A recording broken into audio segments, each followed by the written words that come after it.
สียงกองเสียงกองเสียงมองต่ำเข้าเสียงตุเจ้าเต็ดทำมาแล้วขอถวายความเคารพ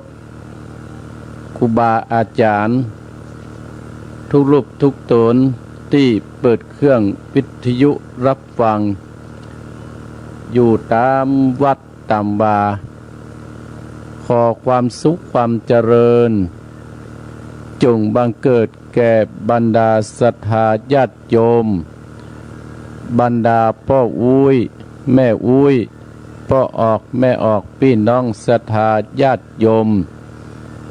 ตั้งหลายมาแล้วอัตมาภาพพระครูวรธรรมนาถ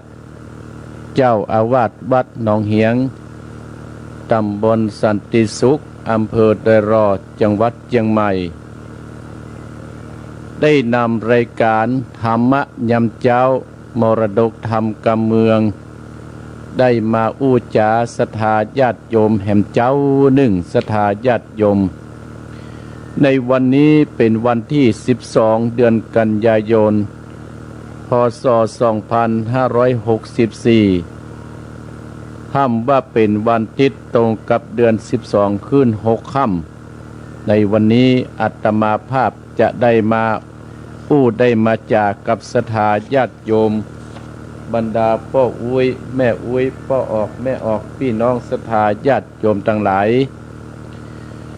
ก่อนอื่นนั้นอาตมาภาพจักได้ขอบคุณศรัทธาญาติโยมเจ้าของสถานีที่ได้รับในตอนเช้านี้โต้นตัวอาตมาภาพในนามของคณะสงฆ์ที่ได้มาจัดรายการนั่นก็ขอขอบพระคุณอนุโมทนากับศรัทธาญาติโยมเจ้าของสถานีรับตั้งแต่ตี3ถึงตี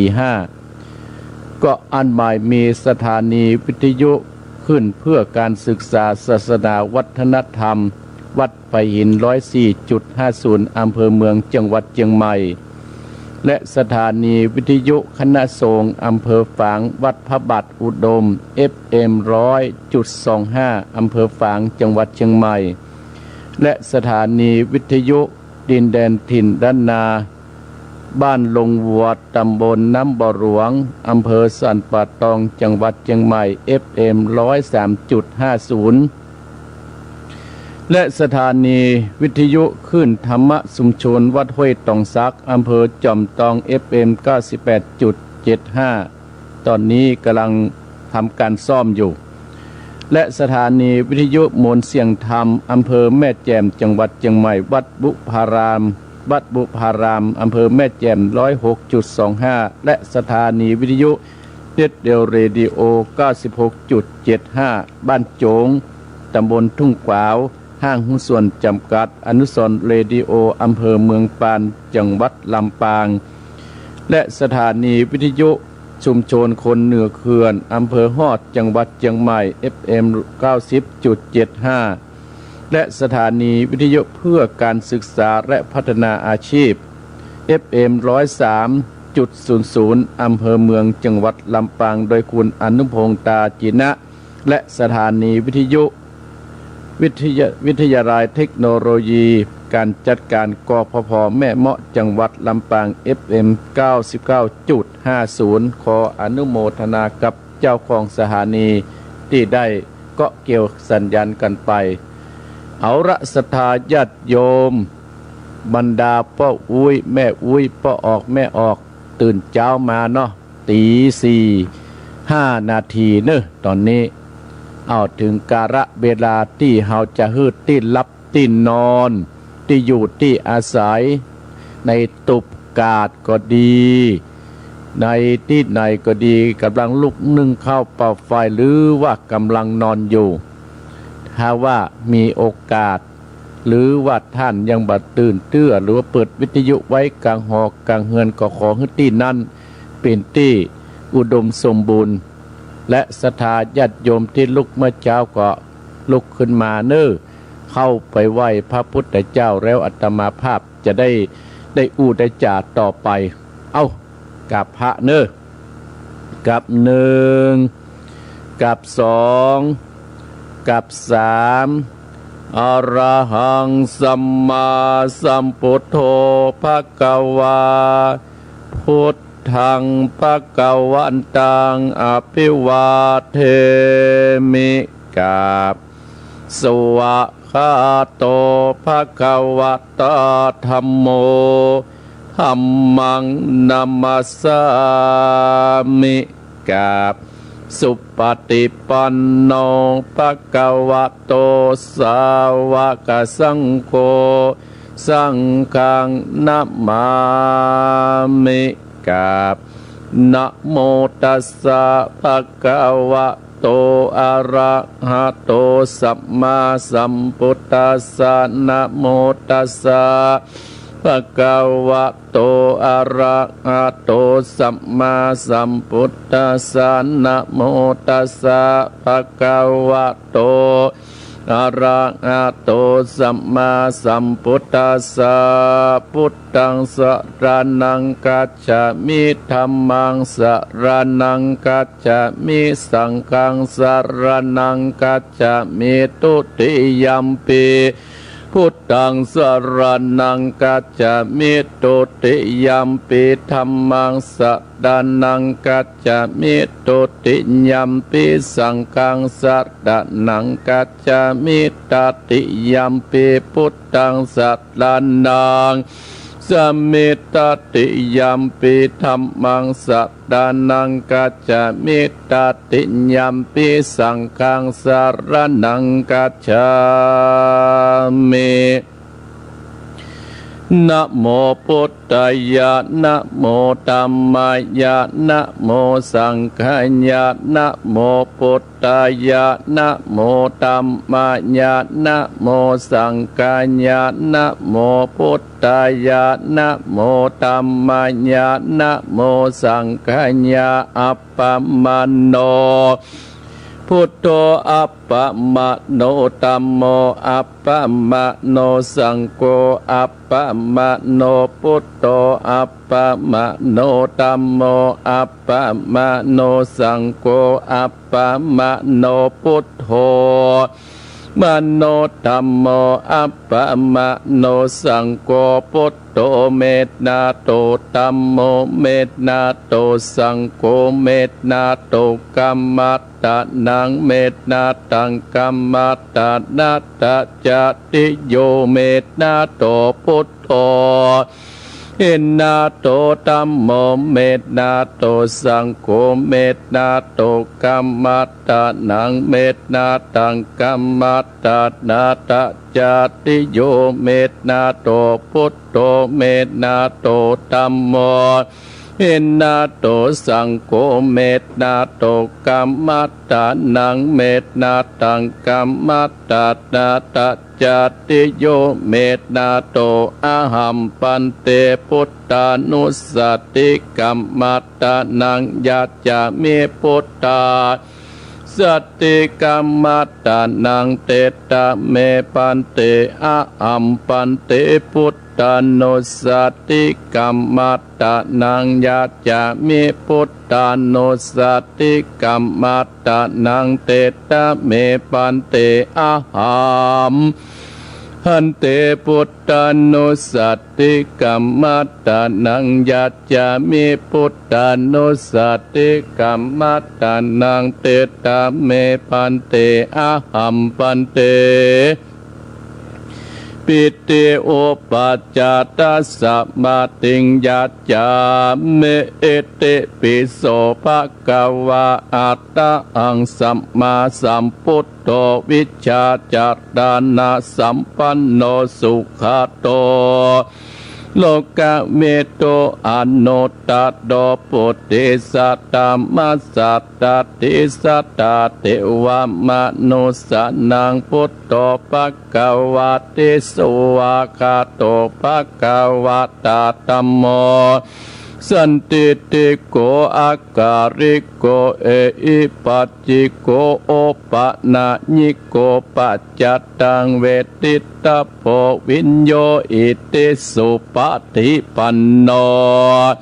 ภะคะวะโตสาวกสังโฆอุจโจปาติปันโนภะคะวะโตสาวกสังโฆญาญะปาติปันโนภะคะวะโตสาวกสังโฆสามิจิติปันโนภะคะวะโตสาวกสังโฆญะติตังจัตตาเตปุตเตสายุกันเนอัตตาปุตเตสาภุคะราเอสาภะคะวะโตสาวกสังโฆอะหุนนโยปะหุนนโยทักขินโยอัญชาเดกระดิโยอนุตตรังบุญญาเกตังโลกัสสติจืนอีพ่ออีแม่ศรัทธาญาติโยมไหวปาดมีเก้าจานเป็นปารมีของครูบาเจ้าสิวิจัยเนอของครูบาเจ้าเสียวใจตั้งอกตั้งใจณบัดนี้สาธุสาธุปะปัญญาปัตตะมีสามทิฏฐาสาธุปะปัญญาปัตตะมีวัดแวดดอมวิติญาปัตตะมีอ้อมล้อมดาวังเดศีดะปะดะมีบางออกดาบเมตตาปาลามีผับเปตังปืนตานะปัตตะมีเป็นปืนตังตองเบกาปัตตะมีก่อเป็นเวียงสัจจะปัตตะมีเวทละวังดีเป็นไม่เต้าขันติปัตตะมีไก่เป็นออกดาบบังนาไม้และปืนไฟอธิฐานะปารามีปัปปะไปจุแองแกงแรงปับหมู่บ้านปีสังไปเปตุกตะเวเตดังโตระนีอัศจรรย์เสือเหมือนปันอยู่กว้างน้ำนาตีกว้างต่อกว้างแตกตีฟองนาน้องเป็นเกาตอกดอกไม้มาปูจาพระเก่นไตสัตตานพระพุทธังเลยจุงมาไปโปรดจุงมาอนุญาตโปรดปูกาเตดีแม่ทอดดัดนี้ออกมาดิดเมื่อยผมอยู่ข้างธาตุจังลายขัดขังอาสับพ่นดินพ่นดำนาตีลงพระไปก็อับตับเต้าปัญญามานเอาอาปุนกว่ากับยกมือตุนหัวใส่กาผู้การนี้ชื่อว่าเป็นลูกศิษย์พระพุทธเจ้าตนนะ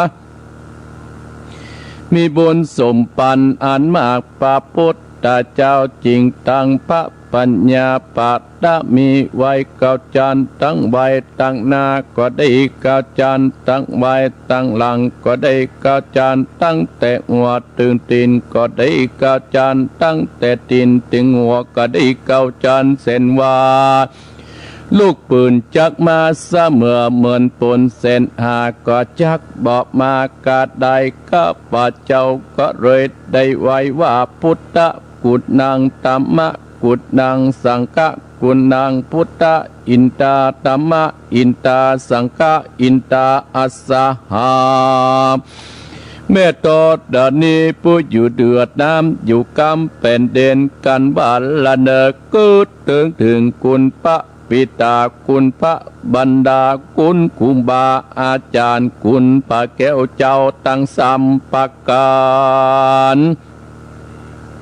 คือคุณพระพุทธังคุณพระธรรมังคุณพระสังฆังคุณแดดคุณฝนคุณน้ำคุณลมคุณกุราชเจ้าก็ดีคุณพระเจ้าต้นภาวนาก็ดีคุณดองอุตตราก็ดีคุณพระปัจเจเจ้าก็ดีคุณแม่ทอดดาตีเจ้าก็ดีจุงมารักษากำนาและกำลังยังตนตัวเองข้าพเจ้าและท่านผู้ฟังจุปูจุคนและเจ้าของสถานีวิทยุกู้สถานีในวันนี้คืนนี้จิมแดดเตอพุทโธพุทธังรักษาธัมโมธัมมังรักษาสังโฆสังฆังรักษาพุทโธพุทธังอะระหังธัมโมธัมมังอะระหังสังโฆ สังฆังอะระหังพุทโธพุทธังกันนาธัมโมธัมมังกันนาสังโฆสังฆังกันนาพุทโธโปกธัมมังปิสังฆังมิตรอายุวันโนสุขังพะลังต่อไปเจิญศรัทธาญาติโยมไว้กุลหลวงเน้อเพื่อปัดเป่าโรคภัยไข้เจ็บนี้ไปไกลๆเน้อสาธุสาธุอาหังวันตาเมสิตาสาอิติปิโสภะคะวาเอกาวิสติปิตาคุณังกาโกอารัตตนาคุณพระปิตาเสาเอตจุงมาอยู่กำขวาทัสสะมาตาคุณนางกาโขอารัตตนาคุณพระบรรดา12จุงมาอยู่กำสายเอกกุณนาติงสาคาโขอารัตตนาคุณพระโพศพสาวเก่าจงมาอยู่ทั่วสัตว์ละพังกายแห่งข้าพเจ้าท่านผู้ฟังและเจ้าของสถานีวิทยุกู้สถานีสัปัญญาสาพุทธกุฎนังกาโคอารัตตนาคุณพระพุทธเจ้า56จุงมาเป็นกำแพงแก้ว7 จานแวดล้อมตนตัวเองข้าพเจ้าและท่านผู้ฟังจุคนและเจ้าของสถานีกู้สถานีพุทโธพุทธกำจัดออกไปสัพพสัตโตญาติได้เข้ามาไกลที่อยู่ที่อาศัยจักกวัติมณฑลจงต่อยนีปนโดยติจากกุลแด่งพระพุทธเจ้าอัตตติงสาตมะกุตังกาขออาราตนาโกนาแห่งพระสัทธรรมเจ้า38จงมาเป็นกำแพงแก้ว7 จานแวดล้อมตนตัวเองข้าพเจ้าและท่านผู้ฟังและเจ้าของสถานีวิทยุกู้สถานีธัมโมธัมมัสกำจัดออกไปหมู่ศัตรูทั้งหลายอย่าได้เข้ามาไกลที่อยู่ที่อาศัยจักกวัติมณฑลจงต่อยหนีปนโดยติจากคนเองพระสัทธรรมเจ้า38สังฆจาจุตตาจาเจวาคาขอลัทธนาคุณพระสังฆเจ้า14จงมาเป็นกำแพงแก้ว7 จานแวดล้อมตนตัวเองข้าพเจ้าท่านผู้ฟังเจ้าของสถานีกู้สถานีสังโฆสังกัดกำจัดออกไปมุสปาศัตรูทั้งหลายอย่าได้เข้ามาไกลที่อยู่ที่อาศัยจักกวัติมณฑลจงต่อยหนีปนโดยติจากคุณเองพระสังฆเจ้า14ติลัตตนางอาหังวันตามีสินดัสสาอิติปิโสภะคะวาจัตละคุณนางกาโคอารัตตนาคุณพระอาจารย์10 ตาสุมาโยทั่วอาการ32อัตตกรรมมัตตังกาโคอารัตตนาคุณกรรมปัตตันเจ้า18จงมาเป็นติพมนสดสอนทวัตทัสสะอาโปกาโกอารัตตนาคุณพระคงคา12เอกวิสัตติโทรณีคุณนางกาโกอารัตตนาคุณพระโทรณีสาวเอสัตตวะโยข้าขออาราตนาคุณลม7 สะเตโชกาโกอาราตนาคุณไฟโอกนะมาเรียกว่าธาตุทั้ง4มีดินน้ำและลมไฟนี้เป็นที่เพิงแห่งหมู่ทรัพย์ประสาทสังหลายข้าขออาราตนามากำจัดกัจจานะตัดโลโมตัดได้พุทธสุนอายท่าสุนียะทนอยู่ได้นะกะโมกะกุสัตโตสัมปวะอุนตุจุงบังเกิดเป็ดนะคือว่าพระกุณนาคมปืนอาโปตนามยิ่งทั่วกัจยาโมกะโตโกตโม สัมปวะอุนโตจุงบังเกิดเป็นโมคือว่าปะโกนนากรมเป็นธาตุลมเนื้อเทือจาบังสะและโลมาพุทธกาโลกัสสะโปสัมปวะอุนโตจุงบังเกิดเป็นพุทธคือกัสสะโปเป็นติโชธาตุไฟหลังลันสังหารเป่าปันอสอดดาพิษศัตรูตั้งแต่เกศาโลมานากาศตันตาตาโจงมังสังมาอาโดอาจิอาจิมิจังวักกังอัตตยังยักกัดดังกิโลมากังปิอากรรมปะปะสังอันตากุดดังอุตตาติยังกัดเดนสามเป็นนามเสมอ่างอุปโปโลอิตังเสโตเมโตอัตสุวาสาเกียงโกสิงกาละสิกามุตตังมัตตะเกมัตตะลงฝูงมูสอดตาปิกกติญากันได้เย็นตุกาวปะกาตาก็หือวิ่งหนีท่ากับโมโกตับโมสัมปวะอนโตจุงบังเกิดเป็นตาปสิกายะโมนีเป็นปัตตวิตัดดินยะกัดโดยะเมตไตโยสัมปวะอุนโตจุงเป็นยะคือปสิยะเมตไตเป็นอากาศธาตุผงมูสอระพิษ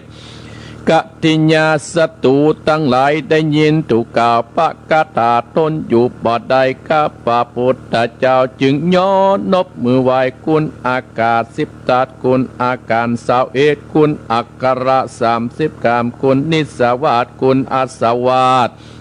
คุณปัสสาวาสคุณศีลอาศีล8ศีล10คุณศีล227คุณปัญญาคุณโสดาคุณสกิตตกาคุณอา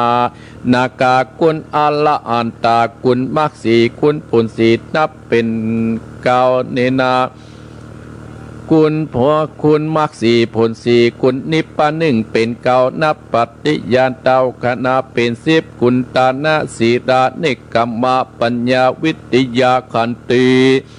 สัจจะอธิฐานะเมตตาอุเบกขาปาวติงสัพพะตมิสัมปันโนพุทโธอนันตติกุโตวัตโสภะคะวาอันว่าภัสสทาอนันตาติกุลจักปะมันไม่ได้จุมมุนตะกุดทิพปะมนตนปัจเจียนตั้ง84,000พระธรรมการตัดเสียตึงไปในและไปนอกกุลปาฤาษี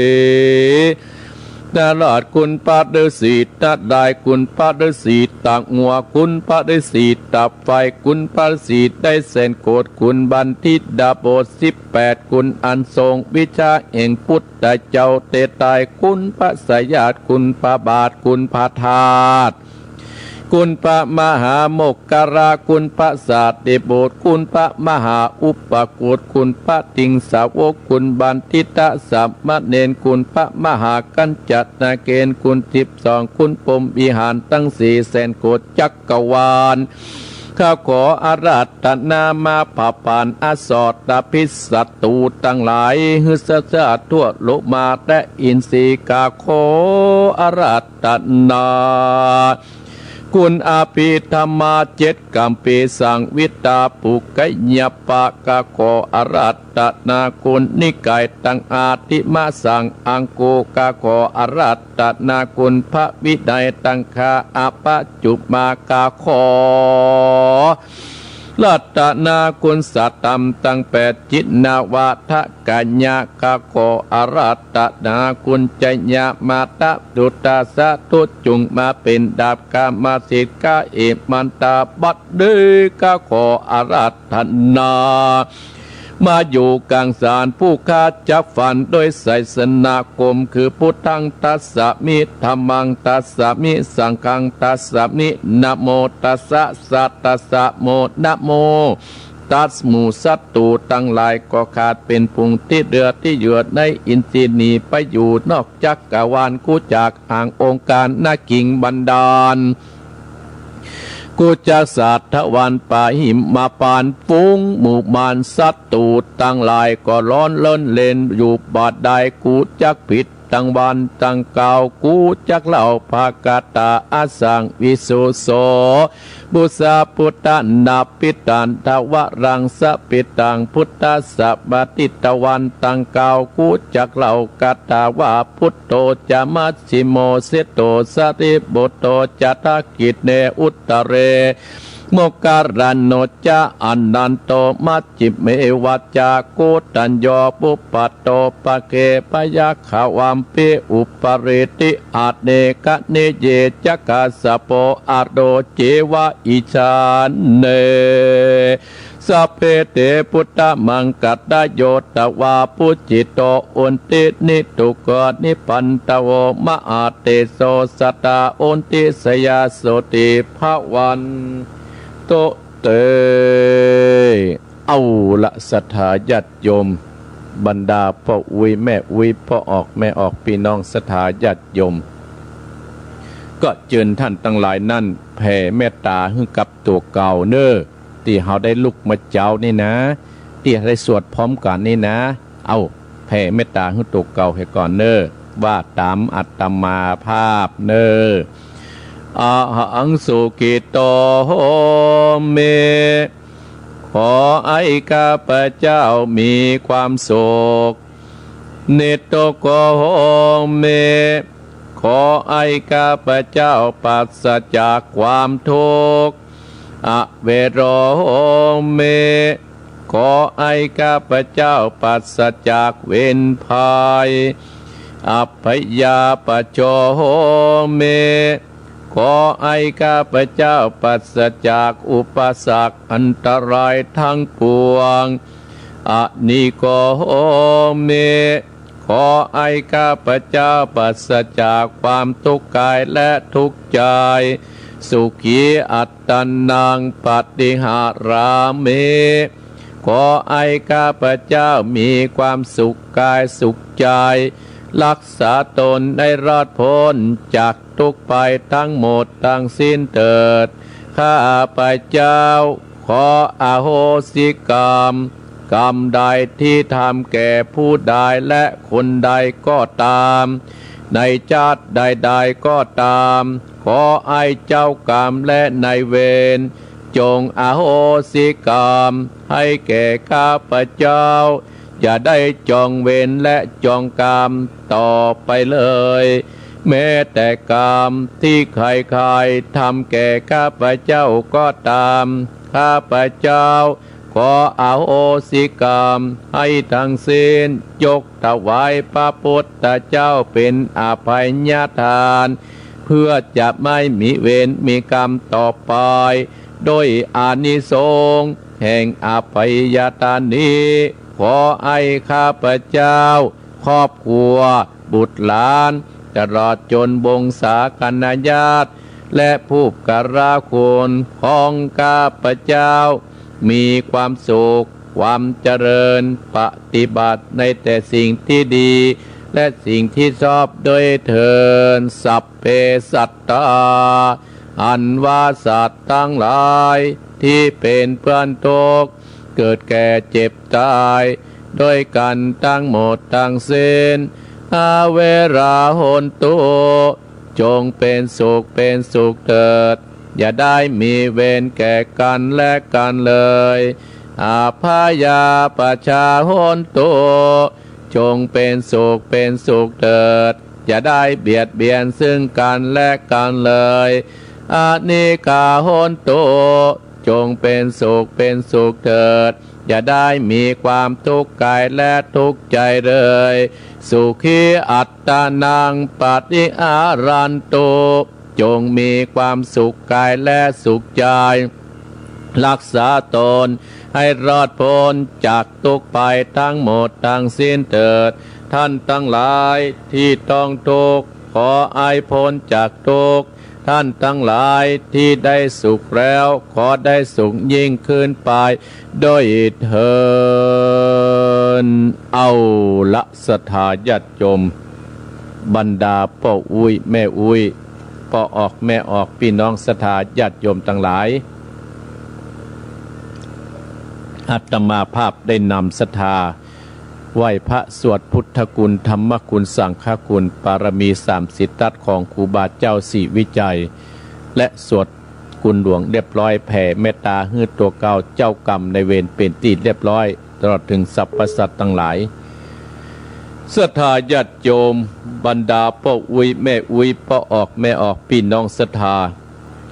อานิสงส์แห่งการสวดมนต์เนี่ยมันมีนิสงส์ถึง12 ข้อด้วยกันศรัทธาญาติโยม1เพิ่นบอกว่าการสวดมนต์ทุกวันนี้เป็นมงคลแก่ตัวเองและครอบครัว2เป็นการบำเพ็ญภาวนาอย่างหนึ่ง3ทำให้จิตใจบังเกิดกุศลได้ง่าย4ทำให้ใจสงบสุข5เหมาะสำหรับเตรียมกัน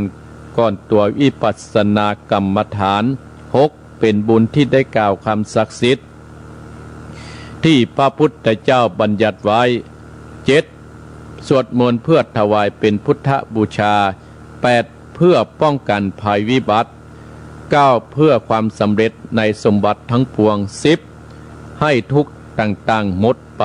11เป็นการขจัดภัยต่างๆ12เป็นการบรรเทาความเจ็บปวดเป็นต้นศรัทธาญาติโยมทั้งหลายอาตมาภาพได้นำศรัทธาญาติโยมได้ไหว้พระสวดมนต์เรียบร้อยศรัทธาญาติโยมมันก็จะเป็นมงคลกับศรัทธาญาติโยมอีพ่ออีแม่เฮาทุกท่านทุกคนก่อนที่อาตมาภาพจะได้อู้ธรรมะนี่ศรัทธาญาติโยมก็อนุโมทนากับโยมศิรินทิพย์ที่ได้เข้ามาพอตั้งเฟซตั้งหลายอยู่กรุงเทพมหานครและโยมจันทากองมูลอนุโมทนาอนุโมทนากับหลวงพี่ตะวันชัยกุแรวัดสิมพีมคลตำบลบ้านแม่ท่านเจ้าวาดอนุโมทนากับโยมแดงน้อยพันน้อยอยู่ดอยปุยศรัทธาญาติโยมดอยปุยประเด็นเป็นหมอกเป็นฝนอนุโมทนาโยมอัมพรกันทมีโยมอัมพรอนุโมทนากับโยมแม่จันเพนคำโพธาอุบาสิกาผู้ใจบุญอนุโมทนาสาธุโยมแจ่มจันทร์สีล้อมอนุโมทนาสาธุอนุโมทนากับแม่หลวงพิกุลปัญชัยอนุโมทนาขอบคุณปรริญญาเอกวัดลาดวัดจังกำอนุโมทนาสาธุอนุโมทนากับโยมแม่จิรพันธ์โมป้ออยู่ที่อำเภอเวียงป่าเป้าศรัทธาญาติโยมตึงหมดตึงมวลศรัทธาญาติโยมและการอนุโมทนากับเจ้าของสถานีกู้สถานีที่อาตมาภาพได้อ้างมาแต่เจ้าก็ขอเพื่ออานิสงส์แห่งการสวดมนต์ครั้งนี้สวดพุทธคุณธรรมคุณจงไปพุกห่มรักษาอย่างศรัทธาพ่อแม่พี่น้องเจ้าของสถานีกู้สถานีนะศรัทธาญาติโยมวันนี้อาตมาภาพจะได้ได้จากับศรัทธาญาติโยมตั้งแต่เวลาตี 5เป็นต้นไปนั่นอาตมาภาพก็จะได้เทศน้ำเทศธรรมมีชื่อว่าสุโภมาเก้าหางสุมาเก้าหางผูกทวน3สุโภโมกขะนางไข่ฟ้าที่จะได้เทศในตี 5นะศรัทธาญาติโยมเนาะเจ้าภาพนั่นก็คือมีแม่เพนขาวเตี้ยพร้อมด้วยลูกเต้าจุผู้จุคนและนายอเนกชัยกวินพ่อจอนได้อุทิศส่งกุศลให้พ่อจอนชายชัยกวินและตานไปให้กับพ่อน้อยปันแม่เงินและอนุโมทนาศรัทธาญาติโยมท่านเจ้าภาพตังเมืองฝางนั่นก็ไม่มีแม่จงดีเชื้อกันทาได้ปุจจาเอาพระธรรมพวกนี้เวลาตี 5ก็เด้อแม่จงดีอุทิศส่งกุศลให้กับพ่อครูอินคำแม่บัวรอยขุนแก้วและตันไปให้หลวงพี่ธนวัฒน์กิติวันโนตุปี้หมีที่เสี่ยงชีวิตไปและอนุโมทนากับแม่จันเพนคำโพธาแม่พัฒนันและนสพัฒนิตราพรหมมินและคุณสมพรแสนน้ำพลที่ได้เป็นเจ้าภาพในตอนเจ้านี้ขออนุโมทนากับท่านเจ้าภาพทุกท่านทุกคนโดยบุญใดกุศลใดที่ญาติโยมโดยเฉพาะแม่จงดีเชื้อกันทานี่เป็นสะพานบุญให้กับอาตมาภาพมาโดยตลอด ก็เปิ้นได้ผู้จาเอาพระธรรมเทศนาพรุ่งนี้เตะตีห้าเน้อแม่จงดีเน้อลูกและก้าลูกเห็นเน้อตานไปให้กับพ่อครูอินคำแม่บัวรอยขุนแก้วและหลวงพี่ธนวันกิติวันโนตุปีหมีและก็แม่เพนข่าวเตี้ยได้อุทิศส่งกุศลให้กับพ่อน้อยปันแม่เงินจีนาอิในอเนกชัยกวินตานไปให้กับพ่อสอนใจชัยกวินและก็แม่จันเพนคำโพธาแม่พัฒนานนสพัฒนิตราพรหมินและคุณสมพรแสนน้ำพลตันไปฮื้อกับไว้ไผ่พังหน้าต่อไปอนุโมทนาสาธุเนอร์สถาตันเจ้าภาพในวันนี้มาแล้วสถาญาติโยมเพื่อฮื้อเสียเวลาอนุโมทนากับแม่ครูเนอร์ที่บ้านแป้นโยมแม่เดินเพนเนอร์ขอบคุณเนอร์ประขามนะ แม่เดินเพนขอบคุณเนอร์อนุโมทนาสาธุเลยนะแม่เดินเพนที่เอาประขามถวายวันนั้นนะเอาละสถาญาติโยมวันที่19เนอร์งานบุญที่ม่อนสีสองเมืองวันที่19ตรงกับวันติดนะตั้งแต่หลายตรงกับวันติดใกล้เดือน12เป็งพอดีอาตมาภาพคงจะไม่ได้ปล่อยแต่อาตมาภาพก็จะฟังทางสถานีวิทยุเนาะติดหน้านี่เปิ่นเอาไปถ่ายทอดเนื้อสถาญาติโยมมาแล้วสถาญาติโยมวันนี้จะได้อู้ถึงเรื่องคนตั้งหลายคนเฮาเนี่ยถ้ามีที่จ้างที่เปิ้งที่อิงอะสบายสถาญาติโยมคนเฮาถ้ามันมีที่จ้างที่เปิ้งเนี่ยสถาญาติโยมอยู่ในมีบ่สงบสุขเนี่ยด้านทั้งหลายอีพ่ออีแม่พี่น้องสถาญาติโยมอาตมาภาพอนุโมทนากับญาติโยมทั้งหลายที่ได้สร้างบุญสร้างกุศลบอกว่าวัดนั้นบอกว่าวัดนี้โดยเฉพาะอาตมาภาพได้รับความเมตตาจากขึ้นสีขาวได้รับเมตตาจากท่านพระครูพิวัฒนวิกรมให้ความเมตตากับอาตมาภาพ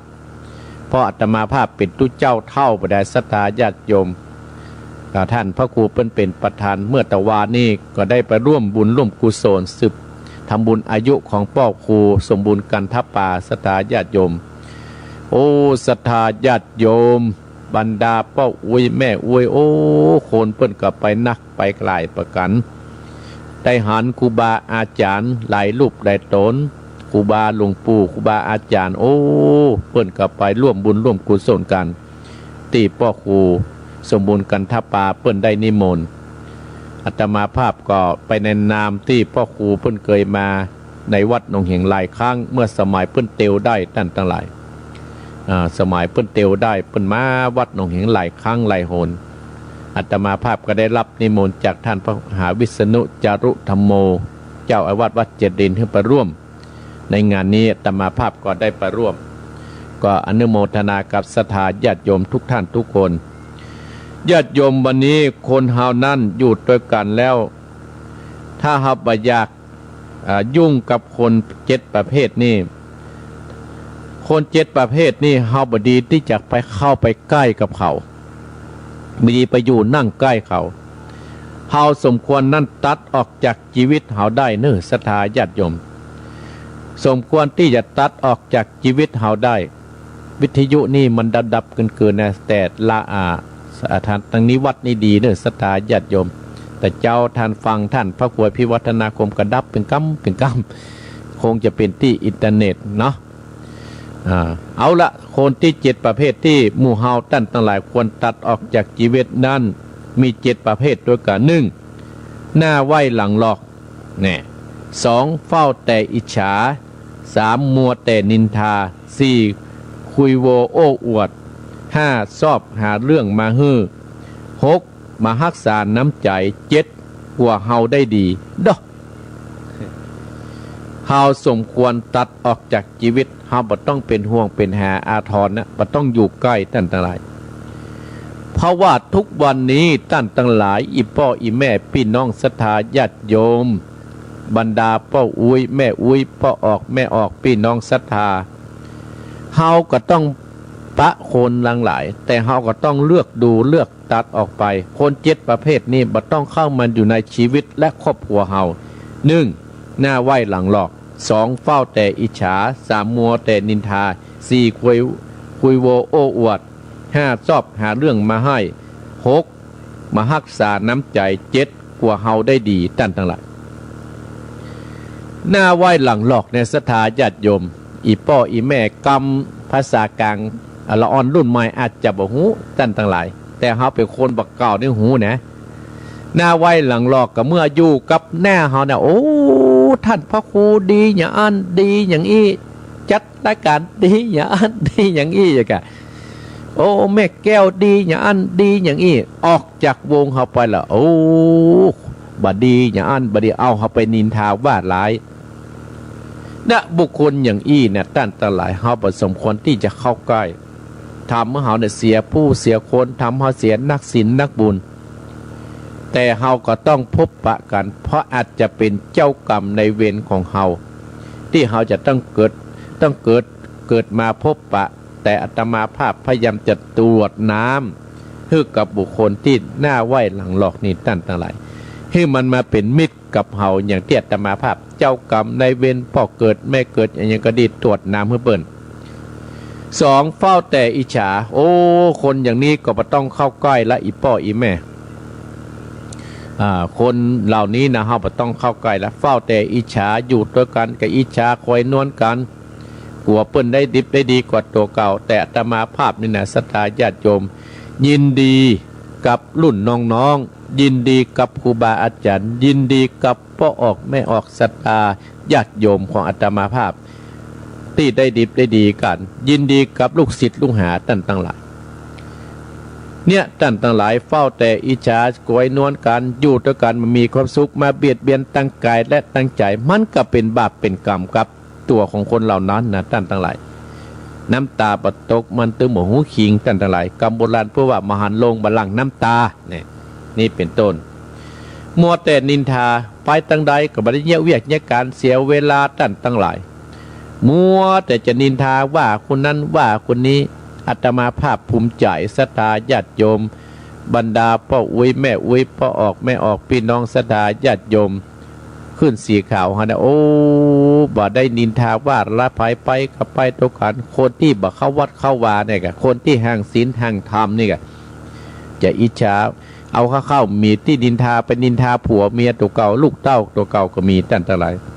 คุยโวอ้วอวดนี่คุยโวอ้วอวดเนี่ยทำสร้างความเพื่อเปิ้นลำคาญสร้างเอาตัวเป็นใหญ่เป็นโตตั้งแต่ไรเป็นใหญ่เป็นโตแต่อาตมาภาพนึกถึงกรรมบักกล่าวเพื่อว่ากินบาปอขอบได้ใหญ่กับบ้านกับเมืองลุ่งเรืองโลกใต้ในท่านทั้งหลายที่ว่าคุยโวโอ้อวดนี่นะ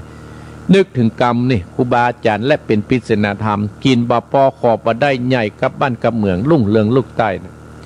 กินบาปอกับเหมือนคนเฮานั่นแหละขอบได้ก็คือสังขารเฮาเนี่ยตั้งนานใหญ่กับบ้านกับเมืองที่แต่งว่าโอ้อวดใหญ่กับบ้านก็คือความตายที่จะต้องมาย่างไก่เฮาบ่ต้องไปคุยโอ้อวดบ่ต้องไปทับที่ทับทางไปแล้วช่วยกันสนับสนุนเพื่อพระพุทธศาสนาเฮาจะยั่งยืนต่อไปลุ่งเรืองโลกใต้นั่นคือเนี่ยคือธรรมะคำสั่งสอนของ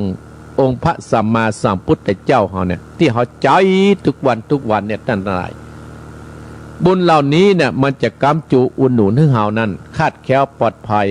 ตกน้ำบาไหลตกไฟบาไหม้ก็คือต้นทุนบุญกุศลที่เขาได้ทำไว้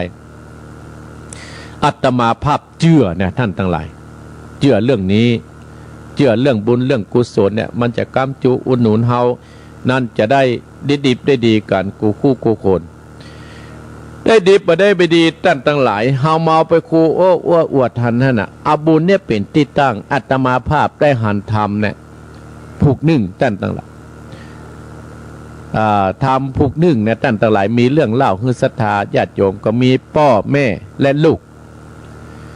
มีพ่อและแม่เนี่ยก็เป็นคนยากจนท่านทั้งหลายคนยากจนน่ะเปิ้นก็บ่ยอดท้อในการสร้างบุญสร้างกุศลบ่ได้ไปเบียดเบียนไผก็หาเจ้ากินข้ามอยู่มาเนิ่นมาเกิดมาเป็นลูกพระใจอยู่มาเนิ่นนั้นกับเมียของเปิ้นตายท่านทั้งหลายก่อนเมียจะตายนั้นเปิ้นก็สอนลูกเปิ้นว่าให้ลูกนั้นทำตัวเหมือนพ่อเหมือนแม่นี่เน้อทำตัวเป็นที่ฮักของพี่น้องชาวบ้านญาติพี่น้องเน้อเป็นที่ฮักของเทพบุตรเทวดาแม่เพิ่งเสี่ยงชีวิตไปอยู่มาเนิ่นมานานท่านทั้งหลายพ่อเพิ่งก็ตายไปพ่อเพิ่งตายเพิ่งก็ว่าโอ้ลูกคือมีความกตัญญูฮู้คุณผู้มีพระคุณเฮาเน้อเป็นพ่อเป็นแม่เป็นพี่เป็นน้องเป็นต้นไป ถ้าอีป้อตายไปลูกบ่ต้องไปห้องคนนั้นบ่ร้องคนนี้เพราะว่าเฮามีฐานะยากจนเฮามีอย่างเลี้ยงปื้นให้ลูกเนี่ยช่วยลากศพช่วยกำศพพ่อเนี่ยไปไว้ที่ปัจจะบ่ต้องฝังเน้อเนี่ยบ่ต้องเผาแล้วเน้อเอาใบไม้ปกไว้แล้ว7 วันให้ลูกมาพอว่าถ้าหัวกะโหลกพ่อเนี่ยหลุดออกจากบ้านเนี่ยลูกลากไปเนี่ยดักเข้าแพะเข้าป่าไปถ้ามันติดที่ไหนให้ลูกตั้งเป็นให้เป็นส่วนต่อไปใจตุกตะเนี่ยท่านทั้งหลายก็ได้ตายพ่อเปิ้นตายไปลูกของเปิ้นก็ได้ปฏิบัติตามคำสั่งสอนที่พ่อแม่เปิ้นได้สั่งได้สอนไว้พ่อแม่เปิ้นได้สั่งได้สอนไว้ลูกเปิ้นก็ปฏิบัติไปใจ7 วันกับไปใจสุดท้ายหัวเปิ้นก็หลุดออกจากบ่าเปิ้นก็ลากหัวกะโหลกพ่อเปิ้นเข้าแพะเข้าป่าไปอยู่ที่กลางแพะกลางตากลางดอยพุ่นแล้วก็อธิหันเป็นให้เป็นส่วนละอ่อนเนี่ยใจตุกตะเนี่ยก็เป็นคนที่ดักแฮวเป็นคนที่ปลูกแห่ปลูกอันสะปะสะปานจนอยู่มาวันหนึ่งตั้งหลายเทวดาอยู่ตังบนว่าโอ้ไอ้น้อยเนี่ยมีความกตัญญูต่อพ่อต่อแม่ต่อครูบาอาจารย์แล้วเนี่ยก็เลยแถลงเป็นแมง4 หู 5 ตามาตั้งหลายแต่งมาทำลายข้าวโพดของใจตุกตะนี่ท้ายสุดใจตุกตักเลยยับเอาแมง4 หู 5 ตาไว้ที่บ้านที่ตูบเปิ่นตึกมากระดังไฟให้เปิ่นโอ้เอาข้าวเอาอย่าให้กินแมง4 หู 5 ตานี่ก็บ่กินตั้งหลายเอาถ่านกระเด็นไปกินถ่านควบโอ้ใจตุกตะเลยจะได้เลี้ยงด้วยถ่านไฟอยู่มาวันหนึ่งตั้งหลายอีพ่ออีแม่จะไปนึกได้ยังไงขี้หรือว่ามูลของแมง4 หู 5 ตาเกิดเป็นทองคำใจตุกตะเนี่ยผมไว้ตามข้างบ้านท่านอยู่มาวันหนึ่งพญาเจ้าเมืองเนี่ยก็ได้บอกว่าไผใครได้ลูกสาวเปิ้นฮื้อแปลงลีนคำจากบ้านไผบ้านมันเอาไปถึงที่ปราสาทลูกของพญาเจ้าเมืองท่านทั้งหลายอีพ่ออีแม่พี่น้องศรัทธาญาติโยมโอ้เบาน้อยเบาใหญ่เต้งแปลงก็ไปให้ฮื้อพ่อฮื้อแม่แต่ไม่มีไผเอาเงินมีทองคำนักถึงขนาดนั้นใจตุกตาเลยตัดสินใจไปจ้างแปลงลีนคำแปลงจากตุบน้อยไปถึงที่ปราสาทของลูกพญาเจ้าเมืองพญาเจ้าเมืองตื่นขึ้นมาตั้นตะหลายอีพ่ออีแม่โอ้แสงมามับแม่เป็นแสงอันยังเนี่ยใจโอ้เป็นใจทหารพอแสงลินคำเนี่ยกะลุกที่ไหนมาใจทหารพอจะทหารไปพอตั้นตั้งหลายเป็นคนทุกข์ยากเลยมารายงานฮื้อกับพญาเจ้าเมืองพญาเจ้าเมืองกล่าวว่าใจตุกตะนั้นอย่างมีทองคำมาเอาทองคำที่ไหนมันต้องมีเหตุและมีผลเนี่ยก็เลยไปเจิญเอาใจตุกตะนั้นมาตั้งหลายถามตั้งแต่จนถึงมันว่าโอ้ข้าเจ้าเนี่ยเป็นคนทุกข์คนยากแต่มีความกตัญญูต่อพ่อต่อแม่เนอะได้ยับแมงสัตว์ประหลาดจะว่ามีกับเจ๊จะว่าอันยังกับพระเจ้ามี4 หู 5 ตามาแล้วก็เปิ้นฮื้อความเจริญฮื้อรุ่งเรืองแก่ตัวข้าเนี่ยตั้งหลายแม้แต่เตวบุตรเตวดาพญาเจ้าเมืองยังอินโดสุดท้ายได้เป็นลูกเคยพญาเจ้าเมืองปกครองบ้านปกครองเนี่ยว่าความดีเนี่ยตกน้ำอะไรตกไฟบ่ไหม้ปะต้องกูโอ้อวดโคนเปิ้นตึงหูตั้งหลายข้อที่5ชอบหาเรื่องมาฮื้อเนี่ยเฮาทุกคนต้องตัดออกจากชีวิตเฮาคนเหล่านี้เนี่ยการอยู่ดีๆก็หาเรื่องหาราวมาฮื้อเฮาตั้งหลาย6มารักษาน้ำใจกันซึ่งกันและกันเป็นเพื่อนกันมารักษาน้ำจิตน้ำใจกลัวเฮาได้ดีนี่ตั้งหลายกลัวเฮาได้ดิบได้ดีเนี่ยอีพ่ออีแม่7ประการที่อาตมาภาพเนี่ยคน7ประเภทควรตัดออกจากชีวิตเฮา1หน้าไหวหลังหลอก2เฝ้าแต่อิจฉา3มัวแต่นินทา4คุยโวโอ้อวด5ชอบหาเรื่องมาให้6มารักษาน้ำใจ7กว่าเฮาได้ดี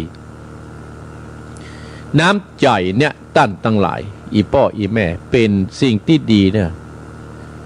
น้ำอันอย่างน้ำร้อยคลองน้ำร้อยบ่อปันบ่อปะเต้าน้ำจิตน้ำใจซึ่งกันและกันเนี่ยอาตมาภาพจึงได้เอา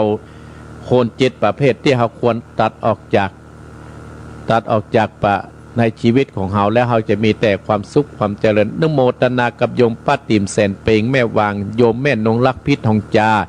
โยมลาวันอยู่อำเภอผาเนอร์โยมกัญญาธิวงคำตื่นเจ้าเนาะตื่นเจ้านโมตนาสาธุโตย นะอาตมาภาพได้อู้ได้จ๋ากับศรัทธาญาติโยมมาถึงบัดนี้เพราะจะ5 โมงและศรัทธาญาติโยมพอจะ5 โมงและศรัทธาญาติโยม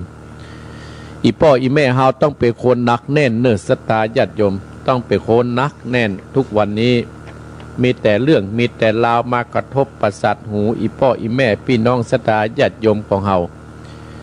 สิ่งที่เฮาเคยได้ยินสิ่งที่เฮาเคยได้ฟังท่านจะเป็นอย่างอันนี่ก็จะเป็นอย่างอันโอ้แต่แต่ละเฮาก็โอ๊ตเอานะอาตมาภาพก็ขอให้บรรดาศรัทธาเฮาเนี่ยตั้งสติมีสติให้มันจะไปเชื่อง่ายและบ่ต้องนินทาเพื่อมันเปื่อยเป็นตามธรรมชาติของมันเองเนาะเอาละตี 5 ครั้งแห่ม6 นาทีท่านทั้งหลายอนุโมทนากับโยมแม่จันเพนเนอร์อนุโมทนากับโยมแม่จงดีนะเชื้อกันทาที่จะได้นิมนต์อาตมาภาพเทศธรรมพวกนี้ตานให้กับพ่อครูอินคำแม่บัวรอยขุนแก้วและท่านธนวันกิติวันโนเนอร์หรือว่าตุ๊ปปี้หมีที่เสี่ยงชีวิตไปนุโมทนากับแม่จันเพนแม่เพนขาวเตี้ยอุทิศบุญกุศลให้กับพ่อน้อยปันแม่เงินจินาอิและนายอเนกชัยกวินตานให้กับพ่อสนชัยชากวินและโยมแม่จันเพนเนอร์แม่เนอร์คำโพธะตาคำอำเภอเมืองเชียงใหม่แม่พัฒนันนสพัฒติพระนิตราพรหมมินคุณสมพรแสนนำพลเนอร์ท่านเจ้าภาพที่วันนี้อาตมาภาพจะเทศให้กับแม่จงดีนะเชื้อกันทาเนอที่ได้นิมนต์อาตมาภาพไว้เมื่อนานแล้วเมื่อติดที่แล้วทำที่อาตมาภาพจากได้เทศนี่นะศรัทธาญาติโยมชื่อว่าทำที่อาตมาภาพจะได้เทศนี้มีชื่ออยู่ว่า มีชื่ออยู่ว่ามา9 หางผูกท่วน3ท่านทั้งหลายมา9 หางมา9 หางสุภมกขะนางไข่ฟ้าสถาญาติโยมอีพ่ออีแม่เตี้ยตมาภาพในสถานีที่เจ้าภาพที่เปิ้นได้นี้ก่อนที่จะได้นี้เนี่ยอาตมาภาพก็บาพักแล้วนะสถาญาติโยมเนาะลองฟังว่ามีคนฟังอยู่ก็หาอย่างไงมีคนฟังอยู่ก็หาเนาะฟังอยู่ก็เดี๋ยวแต่อาตมาภาพเตรียมโทรศัพท์ก่อนเนอะวันนี้นะศรัทธาญาติโยมมาไก่ผู้ซื้อไก่มือขนาดเนาะเพราะว่าก็เตือนเนนช่วยอาตมาภาพหรอกก็ได้ยิบอันนั้นได้ยิบอันนี้ยื้อนั้นประเติงศรัทธาญาติโยมเนาะเสียงก็หายไปเป็นกรรมอาตมาภาพรู้สึกว่าอากาศวันนี้บึดเย็นบึดฮ้อนศรัทธาญาติโยมวันนี้บ่ได้อยู่เนอะศรัทธาญาติโยมจะไปถอนปุ้นบ้านรองส้มปล่อยบ้านส้มปล่อยโยมแจ่มจันทร์เปิ้นนิมนต์เมื่อแล้วไปบ้านญาติเปิ้นก็อาตมาภาพจะไปบ้านส้มปล่อยกันเอาเป็นว่าเนาะก็วันนี้ก็จะได้ไปบุญงานบุญที่ได้รับปากเปิ้นเนาะศรัทธาญาติโยมเนอะเปิดโทรศัพท์แล้วลองเปิดเนาะลองเปิดแล้วเนอะโทรมาที่0828857225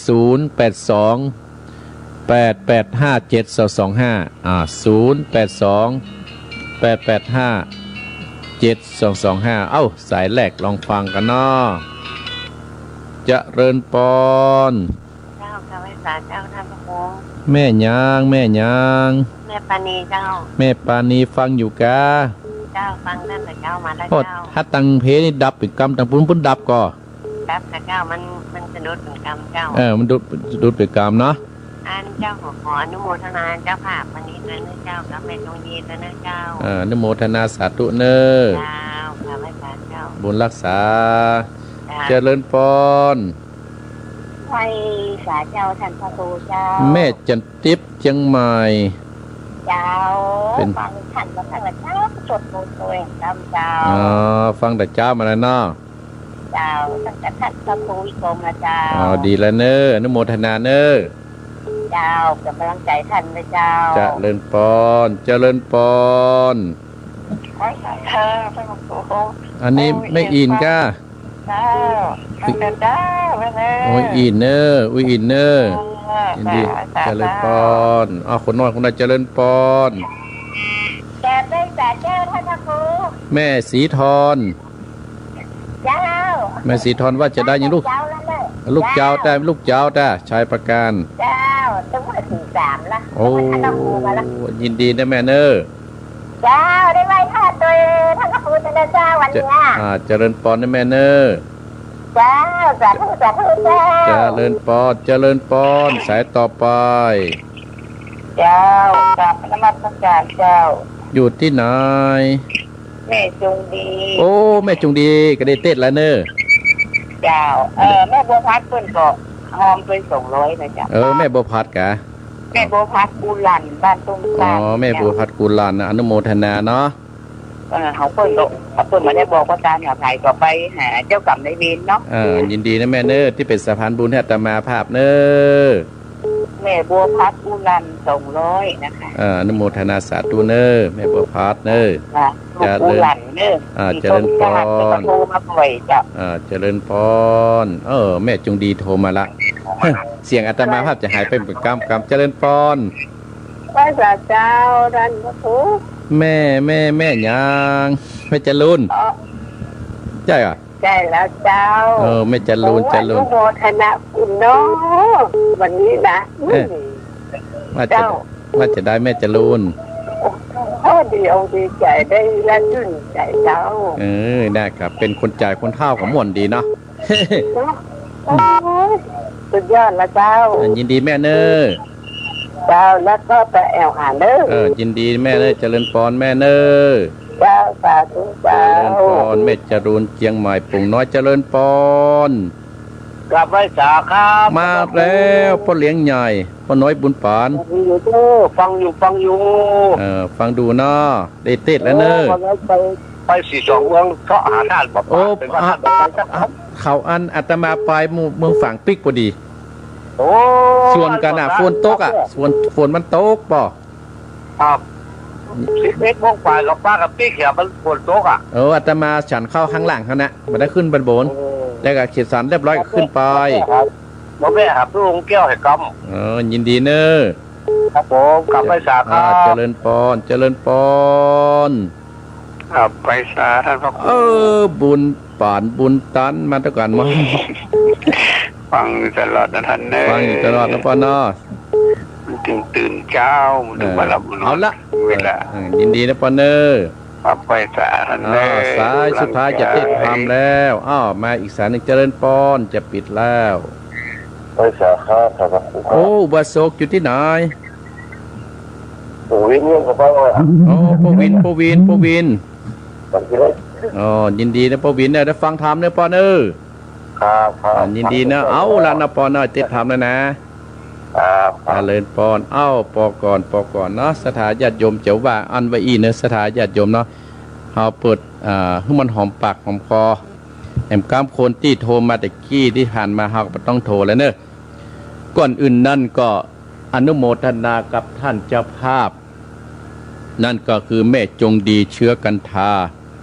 พร้อมกับแม่บัวพัดบุญลันได้ร่วมทำบุญเป็นเจ้าภาพเจ้าศรัทธาแม่จงดีนั่นตันไปให้กับพ่อครูอินคำเนอหลังจากเทศแล้วจะเอาปอนนะแม่เนอแม่เตรียมน้ำหยัดไว้ให้เนอตันไปให้กับพ่อครูอินคำแม่บัวรอยขุนแก้วและตันไปให้กับท่านธนวันกิติวันโนตุปีมีเฮาและนุโมทนากับท่านเจ้าภาพอีกครั้งแม่จันเพนคำโพธาแม่พัฒนันและนสพัฒนิตาในสมพรแสนน้ำพลและแม่เพนข่าวเตี้ยและนายอเด็กชัยกวินตานปหญาติกาพี่น้องเป็นระดับต่อไปเอาละตั้งอกตั้งใจได้สดับรับฟังยังน้ำธรรมคำสอนที่อาตมาภาพจะได้เทศนาเป็นมรดกธรรมกำเมืองณบัดนี้เนอสถาญาติโยมเนาะตั้งอกตั้งใจณบัดนี้เนอเอาละอาตมาภาพจะเต้นแล้วนะปอจานขึ้นอารัธนาธรรมได้ ปอจานรัธนาธรรมเรียบร้อยสถาเจ้าภาพเนอตั้งอกตั้งใจณบัดนี้เนอตั้งอกตั้งใจณบัดนี้นะโมตัสสะภะคะวะโตอะระหะโตสัมมาสัมพุทธัสสะ ธาตาตาโดนาลาจาเศษนามาเจอันนาเปจัตเตสาตะโวดุราสะโปติสาตั้งหลายตั้งยิงใจหนุ่มเต้ามีศรัทธาก็เป็นปาตันตั้นต่างหลายจุคนก่อนตั้งใจฟังธรรมตั้งสาตานิวิทยุปาการยกมือฟังตามแล้วปาการจดจำทิศต่อตามบาทขอบาทดีวาตตามาตานากาลาจาดังเนตถาได้กาลนันดาวเต้าเจ้าปับพระราพญามาตุราชเจ้าปราสาทมาตุรานครเต้าอาวันไปเอื้อจากเสวยเนื้อกวางปานมื่นนานบ่อปอนบ่อยักย่อนวันใดเนื้อดวงไผ่น้อยใหญ่ก็เสียงค่อยดวงตานยังมีวันหนึ่งตายเต้าตายปับปาราเศษนาอาหารใจงานตั้งในพันหนุ่มเต่าเข้าไปสู่ป่าดงนาเพื่อแสวงสะสายยังสัตว์น้อยใหญ่ตั้งหลายอันมีติงกวางและกาเต็งควายป่างัวแดงลาดตรงดันป่าเป็นอาหารเป็นดังเก่าเดิมอ่อนเหมือนดงดอนเอาอาจตั้งอามาตเศษนากอบปาการอัญญาตันเข้าไปสู่ป่าไม้ดงไปเสียงควายดงไปตีไก่ไก่กอบบาดได้เล่งอ่านยังสัตว์ดงตานสักสิ่งจากหกวิ่งตีนมาดกายแลดนาปางเมื่อนานแต่เจ้าดีสัตว์ดงลีปากวาวบ่อข้างข้าบ่อข้างอันใดเด่นใดเขายิ่งเตียวกันไปจะใจถึงด้วยใหญ่ปาจันกอบไปเล็งหันตุบน้อยเองเจ้ายอดซอยหนอปูติยานโจดูตานต่างหลายเอาอาจตั้งอามาตตั้งตาและเศษนาดน้อยใหญ่ก็เข้าไปก่อยเข้าไปกายแต่จริงได้สอดใส่กาถึงด้วยใหญ่พระจันทร์กอบไปพอตุบน้อยเองเจ้ายอดซอยหนอปูติญาณจุ่มคนพันเอาอาจตั้งอามาตตั้งลายเศษนาน้อยใหญ่ก็เข้าไปไกลสับปันตั้งก็หันสาวน้อยนาจิ้นจอยมีสีวันนะผิวพองประเสริฐงามลำเลิศเหลือคนเหมือนนางบนปากปาดนางแหล่งลาลงมางามนักหนาดละหมอกบอดจ้างปากบอกสันดอยสาวน้อยนาเหมือนโหมดอยู่ในโลกีพับปัดทีวีแปลกวางไผบ่อาจอ้างเตรียมตันข่าวลวดปากันสรางชุดยืนอย่างจุคนมีตัวตนกระดังมือตาคอข้างปอคายบ่จังพาไปขดยายพ่ออิ่มใกล้เหลือใจพ่องน้ำไหลปอดนาลายย้อยหยาดวางนี่ปืนและมีดเต้ามืนตาสักกากอาปากคางต่อลมเหตุสีโอดมไข่ฟ้างามยิ่งกว่าเมฆยิงตั้งหลายคนตั้งหลายอามาตหาวหาใจหานพ่อเมินมันเตะใส่บอกเกิดควายตึงนายจากลัดดงไปปัดได้ซ้ออากวางปันนำไปตะวันตั้นตายเต้าได้จำมาถึงตะวันนาคำลาลงลับป่าดงลอยพบเฟืองปล่อยน้อยใหญ่งูเขียงควายสัญญาตังกะลาปีกออกจากดงนาสับไปตรงเป่าจ้อยจินกอบบ่อห้วยตัวมาตั้งเวลาอาบไม้เนี่ยตามตันไตตันตากามเหตุเต้าจำมาฮือป่าเสาะหายังกวางและฟันไปเนินนานเสียเปล่าเสียข้าวหอใดๆเขาตั้งหลายมวลหมู่จึงกล่าวโอปรึกษากันว่าวันตาก้มกราบบอดตาหอควาง โดยกำปังจุไลล่าสัตว์ป่าใหญ่ออกมาพาไปโซนไก่บดเชียงก่อยดงดานบ่ออ่านกวางและฟานครึ่งกลางอยู่ตามป่ากว้างดงนาตึงไปลุนด้านใต้อูแจงก่อยดำนี้เตี้ยงจักกี่ขดไม้ตกอาจยาใสนำมานา คืนนำเห่าลาไปขาเงือความนาบอดต้องสงสัยควนไปกับไว้บอกด้านใต้ตามีเตี้ยงปานหนีแผ่โปดบอกมีโตดมาปานหมู่ไหนพันบับเจ้าต่างขุนหนุ่มเนาเศษนาตั้งเสนาอามาตย์คำโจรับพร่ำพูดด้วยกันไปปันไปหลอดถึงที่ยอดเวียงใจเลี้ยวไว้บนหมู่ขึ้นไปอยู่ที่ปราสาทยกมือตามตากันกาดไว้เต้าเจ้าเหนือหัวต่างคนก็กลัวโตดใหญ่ตนตาไตตกปันตั้งปากันตักอยู่บ่อุจาไก่เต้าอดใจอยู่ตาเพื่อจักฟังเจ้าฟ้าบอกก็มีงานแหลดนาอาทาได้กาลนันซอยตนเต้าไทยผู้บ้านจึงมีองค์การถามว่าเฮาฮึสู่เจ้าตั้งหลายได้ภัยผ่านเตี้ยวต้องไปสู่เถื่อนตองป่าตกนาแสวงอายังสัตว์ใหญ่น้อยกวางฟ้านาสู่ไปเหมือนนันเตะใจบอดหลบลินาเสียดนายลือไปตกไก่ลำมอกจึงปิกออกมาตะวันนาตำลาลงลับป่าไอโอนแสงเลลนมาไว้นั่งอยู่ไกลกองตาสันได้จ่าสุดเจ้าไปเสียเข้าหอดได้กวางและฟันน้อยใหญ่บ่อ่อนได้ตัวมาจงอุจากะอูอาอุตะมีเจ้าบุตรดีที่ดาดเก่าเสียงขาดสุดกำพามดงดำผู้เทา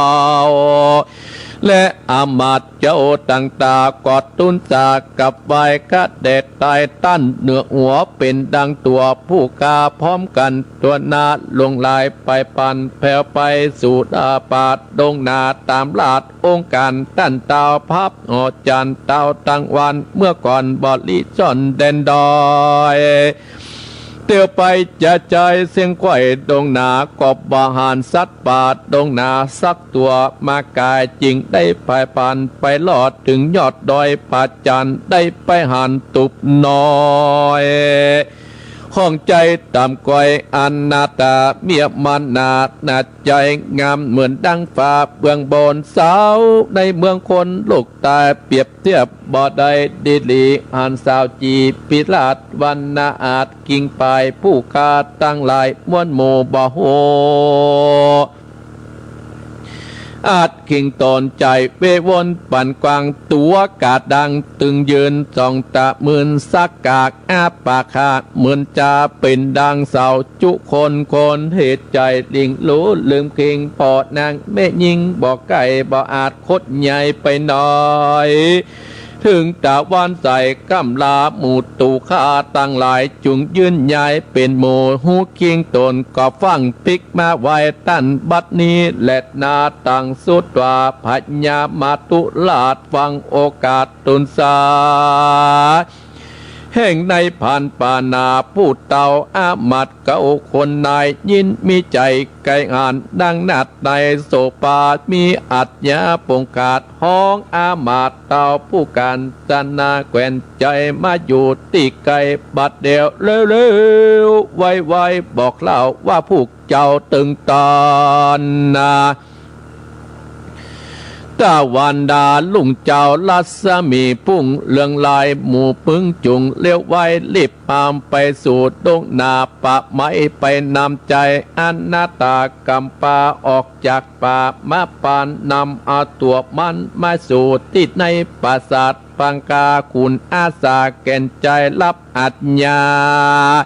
เลี้ยวปานถึงวันผูกเจ้าก็รีบเข้าป่าดงดอนเตี้ยวจนไปหลอดถึงที่อยู่ยอดเกอาเองนอพุทธาหนุ่มเดาก็ไปบอกเล่าตามมีบัดนี้เจ้าบุดียศใหญ่อัจญาใส่ตกปานเมืองเลี้ยวปันยัดจา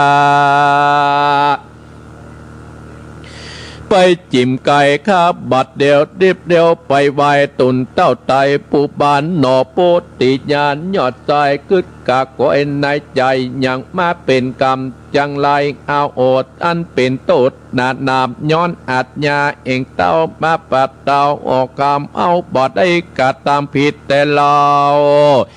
เกิดเดิมอ่อนเฮาอยู่ดงป่าไม้ยากไรอันนาตาบัดเดือตุนตันตายปล่อยมาเรียกไว้สับปานนอกคุณตามหน่อยนาดลอนไม้ปาดเนี่ยตนตัวยศใหญ่จักตอกใส่ตันตากรรมเจ้าจริงไก่กามบอกแก่นางหนอดาวเทวกัญญาแล้วก็ด้านป่าดงป่าไปกับคุณแก่นใจไปปันก็ไปปันไปลอดถึงที่ปราสาทออกกามยกมือต่ำต่ำก้าวไว้เจ้าป่าบุรีก็มีอันแลดนาเมื่อนอนพญามาตุราชนครเจ้าเป็นใหญ่เฮาอาจตะโลนหันนอพัตตสปุนมาไว้นั่งอยู่ใกล้กองตาจริงจ้าจาทำว่าดุลาใจหนุ่มเนาคนผ่านจุ่มในพันป่าและคุณใหญ่เตรียมใจได้ไปไกลกล่าวอ้างงูกูหูสัจจังว่าเมืองอยู่ปากกว้างมีกู้ข้างเตรียมเกียงงามกว่าแม่หญิงในโลกตั้งนางฟ้าสาวสวรรค์กำเข่ากาปันกาวเกียเต้งแต่สันได้มึงจุงไก่กาวโจแต่ทีอันว่าแม่หญิงนาดีตรวจหน่อยมึงได้ออกจากบ่อนได้หรือภัยใจมจื่นยกยืนปงปันตงตันเถื่อนทองออกจากเวียงใจมึงจุงไก่เก่าแก่แน่นแต่สัจจังอย่าได้ฟังท่านเก่าแก่ล้อนพระป่าเรือลายยกมือไต่กมกราบนางราชโสภาคาบอดได้มาจากห้องคงเขตต้องเด่นได้บอกมีภัยใจเจอยกเยอะเนื้อปงปานตับมีวันหนึ่งนาคาบไปหันไข่ใหญ่ๆกวนอามลักษณะงาคำใจจ้าอยู่ในหัวกันโลกพ่อคนพานพ่อคาดดูนันบอดน้อยกึดกะคอยสงสัยว่าไข่นี้สั่งจาดดูใหญ่บอดใจไข่เป็ดไข่ไก่ดีหลีข้าจริงเอาไข่ตัวงามดีลูกใหญ่ใส่ซาไปวอยในตุ่มน้อยของข้าและนายังพันเพื่อนการคือสอดดันไปมาแล้วก็เอานางนาในไล่ป่าไข่ไปขายคนยิงใจหนุ่มเตาเป็นดังเก่าวันนาแล้วก็ไปปันปีกบอกหวยหน้าออกเมืองคนและนาการเอิงที่อยู่เกะอ่านเข้าน้ำอ่านหลายอ่านจริงกันนาไหลประการตั้งของวันพร้อมพร้อมจุอ่านคาก็อัจจัดยันบอดจ้างบอกแก่คนใดก็นิ่งใจหูว่าเป็นเผ่าพูดใดในดงด้านป่าไม้อาจนางใหม่วันหนึ่งอวกอูไปว่าไปกาจากเก้งหาปิกปอกรอซ่อนหยุดในบ่อนเอื้อนตนก็หานั่งตะมนนันใจออกจากไข่พุทธมาเนละมีแต่งดาอาหารตั้งลอยแก่ตวนข้าสับปานนะข้าก็กำแขนไว้บัดเดียวนางสมเซลน้อยอ่อนบ่อาจเข้าบ่อนอาศัยกายอาวาสบ่ลาวันนะบ่เจ้าเป็นดังเก่าเวบอดเอวางโวเตดนอโพติยันต่อใหญ่เก่าเสียงไข่สุกามมาก็แดดสูดกำแหลดนาตั้นตั้งหลายนำมานังคงไกมาในปราสาทเป็นทิวีคานเนสมไปอ่างบ่สงสัยข้าจากเบื้องใจย่อมอยู่ใดสมปานนำบรรดาการไหลแหลมายืนแปดตุมนาแล้วจะเตจะโยดใหญ่ปรับแปรปัตตะเวเต้าผู้เมนมาตุราชเจ้าปราสาทมาตุราครยินอาวรไข่ใดกับนางหน้าไตสาวสวรรค์มาเป่งปันร่วมซอนหยุดได้บ่อนปังกาจิงอัญญาปงกาดแก่เจ้าหน่วยนาดพมมา สุเมอพรหมกุมารและนาตันตังลอยอันเป็นคนผ่านกำปาว่ามึงจุงอ้อยหน้าเกินลางปิกไปไหนปากกวางมึงสร้างเก๊กงาวันพุกเจ้าก่อนกินไงยำควายจุงไปปันดาออกจากดาวแดนเอาไก่มาจนจะจากให้มาจนกับไก่กูฮือคนดูต่อหน้าตุนตาปันตานานฮือได้หานจุคนคนนาพร่ำพร้อมเป็นสักกี่กันไก่เมืองหนีไปการหรือแข่งหันถอยโอนกูจากยกลิปนเข้าไปสู่ป่าไม้เอานางหลอบเบามาเป็นจญากันไก่กูนี้ไปการหรือว่าขี้คันถอยโอนบ่อาจต่อตนเล่นไก่หนีภายผ่านกูจักปงขาดอักออกมาไม่เหสีลัดเทวีมึงได้นำมาอยู่ในปากกวางมาอยู่เป็นพันดิญาเป็นเจ้าพระราชใจต่อยกล่าวเสียงสุดกำนอกคุณตำนอดนาวตุกไม้เหลือหลายบ่อาจตะไว้กับไว้กอดตุนตั้นไตปานีอันจุรีกวมกาบลาเต้าบัดเดียวปิกไปอยู่ที่เงื่อนตนกลางวนบ่เอือดร้อนไม่เดือดไปบ่ไปนายตาบ่ใสใจเศร้าและนานั่งเหงามองก็มีอันและนาติดนานานั่งไก่ฟ้าเทวกัญญาอนนอพุทธาหนุ่มดาวหน้าก็มนเจ้ามองขี่ไข่วัดดีตามตั้นเต้าบอบปากเล่าไก่กำดังเป็นทุกคำค้างหยุดในหัวใจจึงใจตามแหนมเล่าวัดนี้ปีเจ้าเป็นอันยังจ่าเจ้าจอมอาจารย์ยศใหญ่ตุกอาจญาใส่สังจาพิจักเกืองกาตามคอยหรือตุกจองหอยขอพี่จะภัยพันกับอูฮือน้องหูตามมีนั่งสมศรีพูดน้อยออกปากหลอดจะตามตุนใจน้ำหนุ่มดาวบอกตั้งแต่เก่าสุดไปนั่งกิ้งไปเมียเม่งหูยิ่งสิวที่จริงสุปการแล้วก็ต่อต้อยว่านางหนอดน้อยสมศรีอันว่าไก่ตัวดีนันสายบอกเคยเลี้ยงไว้แดดนาจักเด่นใดที่ใจละมอกกึดบ่ออกพี่จริงใดกังวลนั่นไม่นำหนานั่งกันยายอดซอยจึงเก่าต้อยว่าพี่เฮ้ยที่นั่นได้เครื่องจ่ายย้ำผูกเจ้าพี่จักหมอเข้าหมดหลับมอนกาดลักกวนมาคอยเตียวไปอยู่ที่ประตูให้เฮาแล้วก็วันเข้าที่ประตูให้เฮานาห้องไก่ว่ากุกกุกกุกสามกำไก่ไพศาลม้วนหมู่จักเล่นเล่นเข้ามาหาปิดจักไปอยู่ที่ไก่พอดูเอาไก่ดงเขียวตัวห่างยาวเร็วดูรากผักงามดีเป็นไก่งามลำเลิศเป็นเกิดอันมงคลปรับแปดได้ยังไก่ตั้นใต้ปรับปาราอัญญาจันเจ้ามาเล่าเก่าบ่ต้องสงสัยสีต้องไปหลอบเป่าไก่บอกเก้าสุก้านอกคุณความฟังแล้วใจผ่องแผ้วเหลือลอย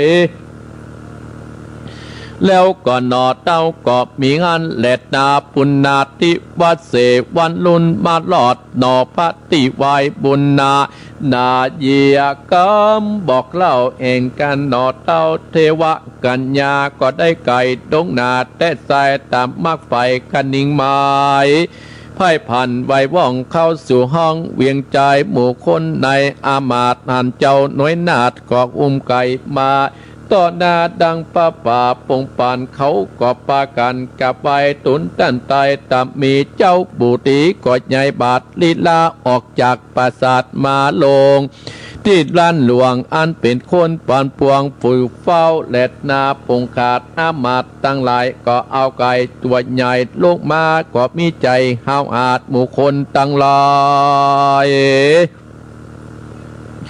นี่ขนแดงดีดูรากมีแหงนักหนาปาปานไก่ตั้นดันบอดตายตับอันลอยกาดนาหมู่คนดาบอดจาไก่ฟ้ามาปูนนา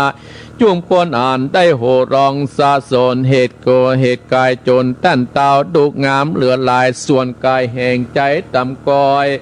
ดวนน้อยบอดเสมอการเจ้าอาจารย์ยศใหญ่กับปล่อยไก่ลองจามเงินตาเล็งพอต่อใส่ตาไก่ปัญญาตัวใหญ่ก็หลอกเข้าใส่บัดเดียวไก่ดงปลาเขียวเจ้าก็หลอกเข้าใส่ไปโจผู้คนตั้งหลายตบมือใส่เดือนนานข้องกับอันเจ้าหนอบุญมีกรรมบอดดีเนี่ยยาวว่าดูใจขี้ลายตกผ่านบ่นานแต่เล่านั่งนอดดาวโสปาเที่ยงได้มาเป็นคู่สร้างเที่ยงปันบาเป็นกำปาป่อแม่ตายไปปล่อยมันกวานกายมึงได้อยู่ดงนาปาบไม้แต่เล่ากำเองนอดเอาใส่ตีมึงกัดดีอาคางตกมาตรงตอนน้ำตาน้องบ่เอือดดอนไม่เอือดหมู่คนตั้งหลายลาใครหัวกันหลายประการไก่ตั้นเตายศใหญ่ตั้งไก่ป่าโจรก่อนตั้งเลียววันวายแว่นตั้งกะแว่นเจิงการต่อประอ่านปราบสู้ตั้งกอบบ่หูนี่ไก่บอดนั้นเต้าใดแต่ไล่ไก่เต้าปัญญาปรับปลาก็มีขาหักขาดเลือดย้อยขาดเป็นไตมันเจ็บไหลนาแก่ล้มแผ่เปะวอนถอยโอนเปะกาวก้านกายกายดงหนาเต้าผู้ปานยศใหญ่ซ้ำโกดนานน้อมบ่ทำตามกรรมเก่าบอกแต่เจ้าหมู่วันว่ามิอัจญาแห่ใหม่วันผูกนิดนาวันผูกเอางัวมาจนตัดตาคนตัวตาเล่งหานส่วนปันตานานเหมือนดังเก่าเดิมตีดอกโมนีหนุ่มดาวฟังท่านเจ้าอกเป็นเอาไม้จึงปิกท่านดาไก่ตรงแขวปิกพอกถึงที่ออกขึ้นหลังก็ถึงตาเด่นไล่ก็ปล่อยไก่ดงเย็นนะกายเป็นเห็นตอดนาเล่นข้าป่าหายไปเจ้ากัดได้ไปหลอดถึงที่เอื้อนเองตนตุกก็เป่าร้นจองอ้อยนั่งนาม้อยเก่งนายก็มีหันแหลดนานิติตังกิญาสั่งบรรณานาวิเศษจากห้องเหตุมาเก้าห่างผูกต้นสามสุภมโมกะนั่งไฟฟ้าก็บังปมจมเลสเดชเอาละศรัทธาญาติโยมอาตมาภาพก็ได้ติดน้ำติดธรรมสุภมโมกะมาเก้าหางจบไปนุโมทนากับเจดไดหางดงได้เข้ามาพอแล้วนุโมทนากับแม่นางอัมพรปัญญาน้อยบรรโฮงนางสมศรีแม่สมศรีใจบุญอนุโมทนาสาธุเนออนุโมทนาศรัทธาท่านเจ้าภาพทุกท่านทุกคนที่ได้มาเป็นเจ้าภาพเจ้าสถานในวันนี้ก็อันหมายมีแม่จงดีแม่บุญลานก็ดีได้ตานไปให้กับพ่อคุยอินคำแม่บัวรอยคุณแก้วหลวงปี่ธนวันกิติวันโนตุปีหมีและแม่จันเพนคำโพธาแม่พัฒนานบรรตาข้ามนสพัฒนินทาพรมมินและคุณสมพรและแม่เพนข่าวเตี้ยปนวยตานอุทิศปันหืนุปนวยปานไม่เงินกินาอินายเนกชัยกวินตานไปให้กับพ่อสอนชัยชัยกวินเป็นต้นเอาละศรัทธาญาติโยมน้ำธรรมคำสอนอัตมาภาพได้เทศมาถึงที่ว่าผูกทวนสามผูกทวนสองนั้นศรัทธาญาติโยมพ่อของเปิ้นนั่นน่ะได้สอนเจ้ากุมารน้อยนี่ว่าเฮานั่นเป็นคนตุกนั่นเฮาก็ต้องเตรียมเนื้อเตรียมตัวเฮาอย่าไปฮื้อได้สร้างความทุกข์ยากให้กับคนทั้งหลายและเฮาเป็นลูกกับพระเฮาก็ต้องฮื้อเตวบุตรเตวดารักษาความดีเฮาได้เปิ้นได้สอนว่าถ้าอีปอดตายก็ฮื้อลากไปไว้ที่ปัจจาปัดต้องเผาปัดต้องสักอย่างถ้าหัวกะโหลกอีปอดรุดออกจากบ่าฮื้อลูกนั้นเอาเชือกมัดลากไปถ้ามันบัดติดไปกรรมไปการที่ไหนฮื้อลูกนั่นน่ะแปลงให้แปลงส่วนที่หั่นตั้นทั้งหลายใจตุกตะนี่ก็ได้เนี้ยตามที่พ่อเปิ้นสั่งเปิ้นสอนตั้นทั้งหลายเนี้ยปฏิบัติตามนั้นผลปรากฏว่าหัวกะโหลกไปติดขำที่กลางป่าแล้วก็ปลูกข้าวปลูกน้ำสะปานตั้นทั้งหลายอันนี้ก็เดือดร้อนไปถึงตำบลฟ้ากับพระอินทร์น่ะอินดูเปิ้นว่าใจตุกตะเนี่ยเป็นลูกที่ดีเป็นลูกที่ดีของพ่อของแม่ก็เลยตัดสินใจน่ะเอาไข่ไก่บอกเทวดาเนี่ยเป็นไข่ไก่เอามาไว้ที่หัวกะโหลกป่อม้าก็ห้องกะห่าวถึงวัน เจ้งเจ้ามาก็หันมาโอ้อันนี้เป็นไข่ไก่มาอันห่อไข่แก่นใบนี้เลยจะว่าไข่ไก่กับไม่ใช่ไข่เป็ดกับใจใหญ่แตะใหญ่ว่าก็เลยกำไข่ไก่นั้นไปไว้บนบ้านต่างๆหลายแล้วก็ไปเก็บผักเก็บไม้ไปขายในหัวในเวียงเหมือนปกติปิกมาต่างๆหลายนางไข่ฟ้าเนี่ยออกเป็นไม่ยิงนางกัญญาออกเป็นไม่ยิงออกมาโอ้เนี่ยเวทเนี่ยการทำอาหารการกินเป็นที่นอบที่นอนฮื้อใจตุ๊กตานี่ใจตุ๊กตาก็นึกว่าไผ่มาทำอาหารให้เรากินเนี่ยหรือว่ามีคนมาที่นี่ใจตุ๊กตากินแล้วก็ว่าจะรอลวดลับเมื่อลับลายวันเข้าแล้ววันเกิดความสงสัยก็ออกอุบายต่างๆหลายออกอุบายว่าจะไปกาไปขายแล้วไปมอบอยู่ในเฮือนท่านผลสุดท้ายนางตุนไข่ฟ้านี่ก็ออกจากไข่มาฟังไปกำแขนอย่างที่อาตมาภาพเล่าให้ศรัทธาฟังเนี่ย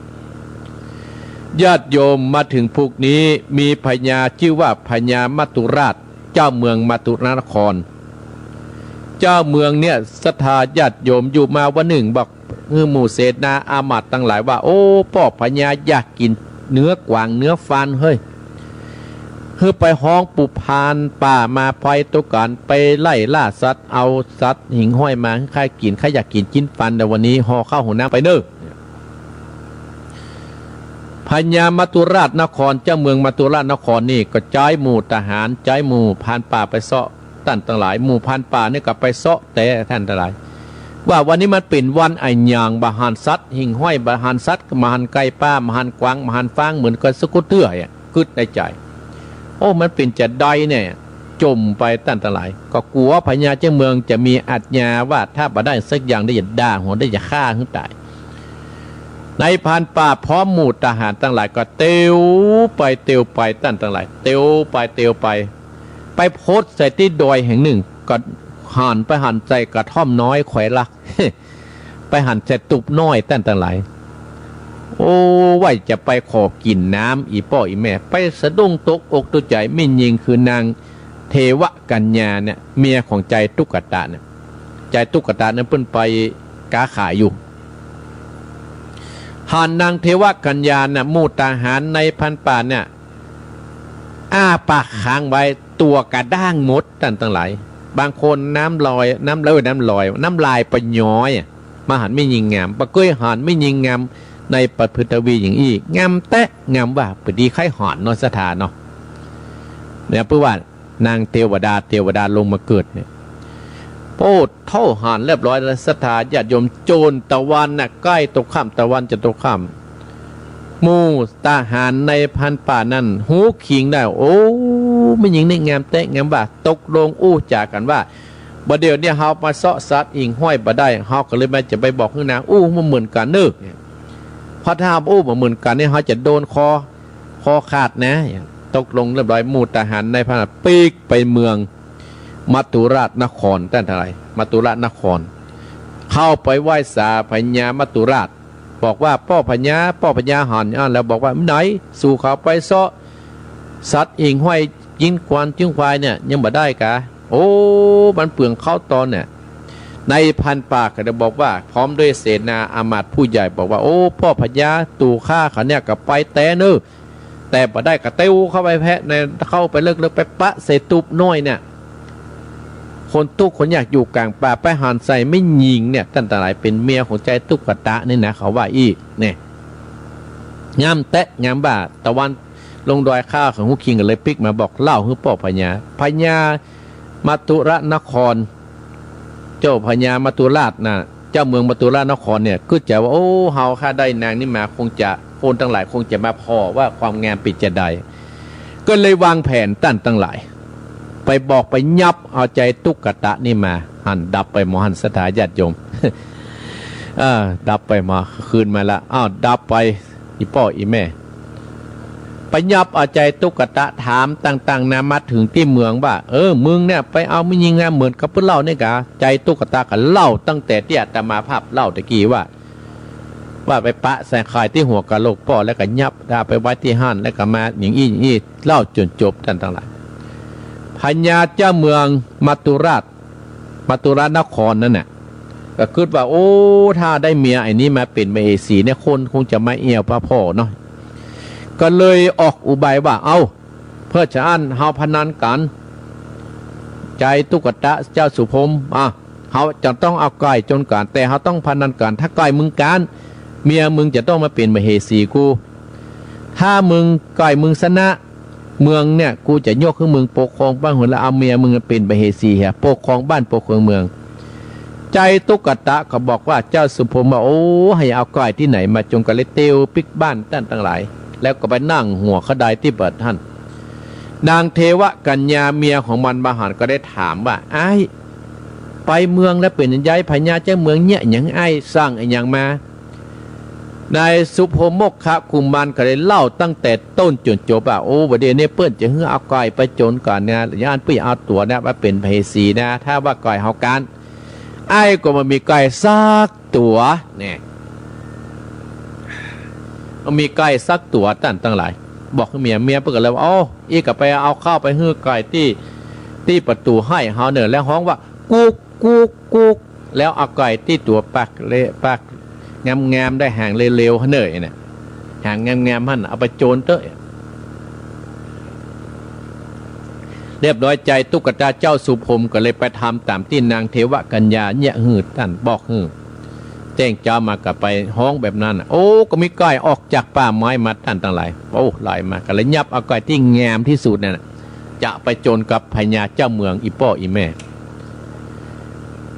ท่านทั้งหลายบรรดาป้ออุ้ยแม่อุ้ยป้อออกแม่ออกพี่น้องศรัทธาอีป้ออีแม่เจ้าสุโภมกขะกุมารก็อุ้มไก่ไปที่เมืองมาตุราชนครหันมูทหารตั้งหลายก็ได้ไปหอบอกฮือเรียนฮือกับพญามาตุราชนครว่าบัดเดี๋ยวนี้นาใจตุกตะมาแล้วเนอเจ้าสุโภมอุ้มไก่มาแล้วเนอพญาเจ้าเมืองตั้นตั้งหลายก็ใจหมู่ทหารไปเอาไก่ที่งามที่สุดไก่โจรของพวกน่ะที่ชนะมากู้ครั้งน่ะเอามาโอ้โทษจะเอามาเทียบกันอยู่ตั้นตั้งหลายเอามาเปรียบกันคนตั้งหลายคนในเมืองนั่นหานไก่พญาเจ้าเมืองก็โหตบมือโหร้องกันโป้โทพ่อไก่เจ้าสุโภไม่สู้ไก่พญาเจ้าเมืองได้จะได้แน่ตบมือโหร้องกันต่างคนก็เย้ยหยันว่าโอ้ไอ้ใจตุกแล้วตุกแหมจะได้อยู่คนเดียวละเมียมันอย่ามาเป็นมเหสีในเมืองนี้แล้วมันจะต้องตายอกแตกแน่บ้าประสปะเย้ยอู้ประชดประจันใจเจ้าสุพมมกขะกุมารตั้งหลายโอ้ยังได้เนาะพญาเจ้าเมืองก็เลยเป่าลูกวิปิดเอาไก่ลงสนามเนี่ยปอดโตหมู่คนตั้งหลายที่พอตบมือกันตั้งหลายไข้หัวกันไก่สองตัวสู้กันอีป้ออีแม่ไก่พญาเจ้าเมืองกับไก่ใจตุกตะไก่ตัวใหญ่นึ่งไก่ตัวน้อยนะพอโจนกันโตได้ไหลยกกันเนอดิดไปกันดิดกันมาหน้าตาเปาะแหลกเหลวกันตั้งหลายผลสุดท้ายไก่พญาเจ้าตัวใหญ่ๆนั้นขาซีกตั้งหลาย ขาซีกเลือดห้ามละไก่เจ้าสุโธนกูมากับซับดิดกันตั้งหลายจนพุทท้ายก่อยพญาเจ้าเมืองการไปป้ายการไปสร้างความโกรธเคืองฮือกับพญาเจ้าเมืองมัตุราชนครแม่หากสดาเจ้าดมก็เลยบอกมานี่บอกให้ใจสุผมบอกขาเข้ามาเฮายังบัดเดียวเถอะเนอพญาเจ้าเมืองบัดทำตามกระโวบรรพุกเฮาเอางัวมาโจรกันแหมกรรมโอ้โหสร้างความตุกอกตุกใจเฮือกับเจ้าสุภมกขะกุมารตั้งหลายก้อยชนะแล้วก็มายอมการนะว่าคนที่มีคำอู้ที่มีสัจจะเนี่ยตั้งหลายใครได้ของเปิ้นมาเป็นของเก่าจะได้ชนะวิธีใดก็ตามแต่ใจตุกตะเนี่ยกับปีกบ้านนะท่านทั้งหลายเตียวปีกบ้านไปถึงติดตูบที่หันท่านทั้งหลายอีป้ออีแม่พี่น้องศรัทธาญาติโยมบรรดาพ่ออุ้ยแม่อุ้ยพ่อออกแม่ออกพี่น้องศรัทธาญาติโยมเฮาท่านผู้ฟังทั้งหลายโอ้ถามเรื่องนี้ก็จบตัดตินีเนอแม่จงดีจบแล้วพวกที่4จะขึ้นแหมติดหน้ากับประเทศลาสถาเปิ้นเอาวิทยุไปถ่ายทอดที่ม่อน4 2เมืองเนอก็จบตัดตินีเนาะจะปะกันแห่มกรรมก็คือวันอังคารเนอสถาญาติโยมเวลา4 โมงถึง 5 โมง4 โมงถึง 5 โมงเนาะวันนี้ ถามเรื่องนี้จบตัดที่นี่เจ้าสุภมโมคะกุมารจะเอางัวที่ไหนมาโจรอัตมาภาพประสามารถหูได้ต้านทั้งหลายก็เจิญสั้นทั้งหลายฟังผูกท่วน4 วันติดน้อยต่อไปเนอพญาเจ้าเมืองมหักษากำอูจบแต่อีอัตมาภาพก็จะได้เปิดสายให้ศรัทธาและขอบคุณท่านเจ้าภาพเจ้าศรัทธาที่เป็นเจ้าภาพเจ้าศรัทธาท่านทั้งหลายที่วันนี้ก็ไม่มีท่านเจ้าภาพนั่นก็คือแม่จงดีเชื้อกันทาที่เป็นเจ้าภาพเจ้าศรัทธาในน้ำธรรมพงนึกกับแม่บัวพัดที่เป็นร่วมทำบุญกับแม่จงดีเนอส่วนแม่จงดีนี่ตานทำไปเฮือกับพ่อครูอินคำแม่บัวรอยขุนแก้วและหลวงพี่ธนวันกิติวันโนตุปิหมีและกับแม่จันเพนคำโพธาแม่พัฒนานนอสอบพัฒนิตราพรหมมินคุณสมพรแสนคำพลและก็แม่เพนข่าวเตี้ยอุทิศสุงกุศลให้กับป้อน้อยปานแม่เงินข่าวเตี้ยจินาอิแม่พ่อน้อยเงินป้อน้อยปานแม่น้อยเงินแม่เงินจินาอิและนายอเนกชัยกวินตานคือพ่อเปิ้นคือพ่ออเนกชัยกวินสถาญาติโยมเนาะจบไปพอดีตะกี้ก็ขอบคุณแม่ปณีฝางแม่จันทิพย์กิจการามที่โทรมาตะกี้แม่อุ้ยอินเสมิงแม่สิทรชัยประการแม่จงดีฝางและกับแม่จรูนเชียงใหม่ป้อน้อยปันเมืองฝางและป้อบุญตันเจดีย์3 ยอดและกับป้อวินเมืองเวียงป่าเป้าเป็นต้นเนื้อสถาญาติโยมเอาละอัตมาภาพจะได้อู้ได้จาพบปะสถาญาติโยมแห่งช่วงหนึ่งเพื่อเปิดสายมาเนาะอันนี้สายรวมเลยเนื้อสถาบอกว่าเชียงใหม่ลำพูนจอมตองฮอดที่ไหนก็ได้เอาใครจะโทรเตรียมประกาศไว้เนอเตรียมประกาศไว้อาตมาภาพกำลังเปิดสายก่อนอาตมาภาพอาจจะออกก่อนเนอศรัทธาญาติโยมเพราะวันนี้เป็นวันที่จะได้ไปบิณฑบาตมาฮอด กินวันนี้ก็ไม่ได้อยู่ศรัทธาญาติโยมปออายแม่น้อยลูกละกาปออายแม่น้อยแม่น้อยแม่หยวกเนอมันแม่หยวกเนาะอนุโมทนากับพระครูบายติกาพรชัยโสรคุณปุ่นอยู่นครศรีธรรมราชเนี่ยปักใต้มึงเอาละไผจะโทรก็โทรที่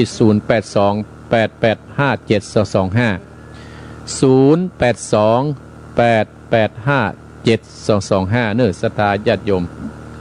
ไผจะโทรมากระโทรนะช่วงที่2นี่เนื้อหั่นมาละหัน0828857225ถ้าอย่ามือจิ้มนะรออยู่ฮะนะเอ้าสายแรกเจริญปอนครับครับอ๋อพ่อบุญธรรมครับผมเด็กกี้พ่อบุญตานกับแม่แล้วอันนี้พ่อบุญธรรมเวียงปะเป้านั่นกะยินดีเนี่ยน่ามันมีสัจจะนั่นกะสู้พ่อบุญธรรมเขาบ่ได้เนอว่าไปก็ต้องไปเนาะของเปิดเป็นของตัวนี่เนาะน่ากะเป็นลักไปพ้องเปิดเนี่ยกันเนาะอนุโมทนาป้อนครับบุญรักษาใจท่านเจริญปอนป้อบุญธรรมปุ่งหนองเจริญปอนอยู่ที่ไหนที่ไหนก็ฮะโอ้แม่โบเขียวโอ้ฟังสถานีอย่างแม่โบเขียวฟังสถานีอย่างได้ยินอยู่เนาะได้ยินอยู่อ๋อหนาวก็ฝนตกก็อ๋อบอกลงมาสักเตือกะ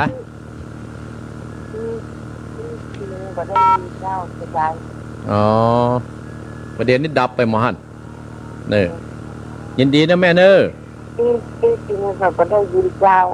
ยินดีเนอบุญรักษาแม่บัวเขียวเจริญปอนไหวสาเจ้านั่นนะครูแม่วันนี้แม่ฟังตั้งแต่เจ้าแล้วเนอแม่อมรบรรจบเจ้าบรรจบง่ายเด้อทำเรื่องนี้บรรจบง่ายเตื้อบรรจบง่ายเตื้อเมินอยู่พวกเราเมินอยู่แม่ก็ฟังมาละกรรมแล้วก็ฟังอยู่ก็ม่วนอยู่แน่แกบางคนอ่อนคนบางคนค พระเอกคนละคนกันเนาะเห็นเลย เจ้าพระเอกคนละคนดีเด็ดก็ม่วนเหมือนกัน ยินดีเนอะ อินดูเจ้าพวกกุมารนั่นไง แน่กะเพิ่นมีก็คนมาโลกออกมาเนาะ เจ้ามีก็คนมันรบกวนตลอดเป็นกรรมอย่างมัวเนาะ เจ้ามันให้กรรมคนปลามาอย่างอันกันเนาะ ยินดีนะแม่เนอะ เจ้าแม่คือกำลังใจท่านพระครูอยู่เนอะ เจริญปอนแม่อมรทาโดยข้างเจริญปอน ไปสาเจ้าท่านพระครูเจ้า อยู่ที่ไหนพาย แม่สังเกตบ้านบอกว่า5ตำบลนครคีรีเจ้า แม่ไข่แก้วเนาะ เจ้า บอกขอให้ฟังหน่อยจ้ามากับแม่ ตั้งแต่3 โมงแล้วเจ้า โอ้ดีนะแม่เนอะ เจ้า บอกขอให้บุญรักษาแม่เนอะ เจ้าไว้สาเจ้าเป็นกำลังใจเนอะ เจริญปอนแม่ไข่แก้วเจริญปอนโอ้มานักดอก ว่าสาเจ้าท่านพระครู แม่เพน เจ้า ได้ยินแล้วเนาะ เจ้าฟังที่103นี่ฟัง103นี่มันจะก็เป็นกรรมเนาะ มันกลับมันดับตลอดอะตั้งแต่เช้ามาละ จ้า ก็ได้แน่เตรียมน้ำยัดให้เนอะ จ้าเป็นเกณฑ์ที่กำลังใจนะจ้า ยินดีเนอะเจริญปอนแม่เพนตาจางเจริญปอน เจ้าขอกราบไหว้สาครูบาสังฆะบาลาดอยู่ท่าดาวฟังถามพ่อครูเตะทำหมดล้อมหมอพระอาจารย์แม่ใส่พินเมืองปานฟังอยู่เนอะเจ้า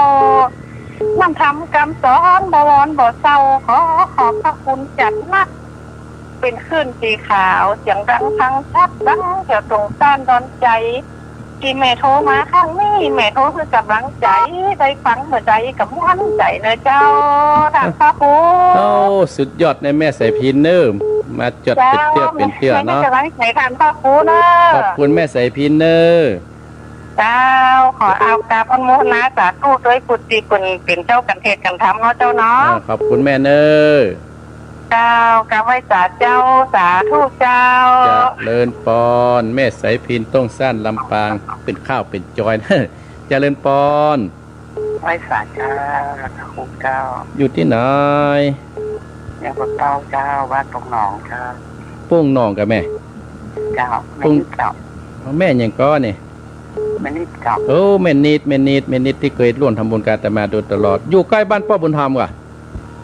เจ้าอยู่ใกล้บ้านปบุญธรรมเจ้าปบุญธรรมอยู่สายเหนือเจ้า อ๋อแม่นิดขอบุญรักษาแม่นิดขอบคุณแม่นิดตัวเนอะ เจ้าเป็นกำลังใจนะเจ้า บุญรักษาแม่เนอะ เจ้าไหว้ เจ สา ริญปอนแม่นิดปงหนองเจริญปอน แม่จ๋าพระครูเจ้าแม่ฟังยินเนอร์ แม่หยังแม่เรือน เจ้า แม่เรือนหนาวก็ฝนตกก็ มะนาวเจ้าฝนกับบนโต๊ะเจ้าเนี่ย อ๋อฝนบาตกเนาะโอ้ตอนนี้ยังสวยๆแต่เจ้านะ อ๋อ แต่ยินดีกับแม่เนอะ เจ้าแม่ เจริญ กำลัง ปอน เออ เจริญปอนแม่เรือนลำปางเจริญปอน ไปฉาเจ้าท่านหู อ้อนไม่อุ้ยอินกันเนี่ย ได้เป็นบวกพระเจ้าบัน แม่อย่างก็บันบวกอ่ะแม่หลงไม่หลงมันไม่ลีเนาะ เจ้าละเจ้า ฟังกี่โมง บ้านไม่เป็นนอนใส่ที่นี่มันเป็นเปิดตี 5เนาะ อ๋อตี 5 เจ้า ก็แพกอาตมาเต้ทำเรียบร้อยเนาะอาตมาออกตี เอาน้องที่3เจ้า 4ยินดีนะแม่เนอแม่หลง เจ้า เจริญปอนแม่หลงลีบันบวกเจริญปอน ไหว้สาเจ้า อยู่ที่ไหนพาย แม่ทอง โอ้แม่ทองมาตุยก็แม่หลงลี โอ้ฝนตกดีพุทธะ ตกแต่น่ะห้ามตกก็ น้ำห้วยนองบึ่งเนี่ย ระวังเนออยู่บนบ้านเนอ เจ้า บุญรักษาแม่ทองเนอ ใจเด้อ ขอบคุณเนอ เจริญพร ของรักษาท่านพระครู เจริญปอนแม่ทองลีเจริญปอน ไหว้สาเจ้า อยู่ที่ แก้วบัตรมะกอกนะเจ้า แม่แก้ว ลำพูนนะเจ้า แม่แก้วบักกอก วันนี้ติดไฟติดไฟเลย อันนี้ตื่นสายเนาะ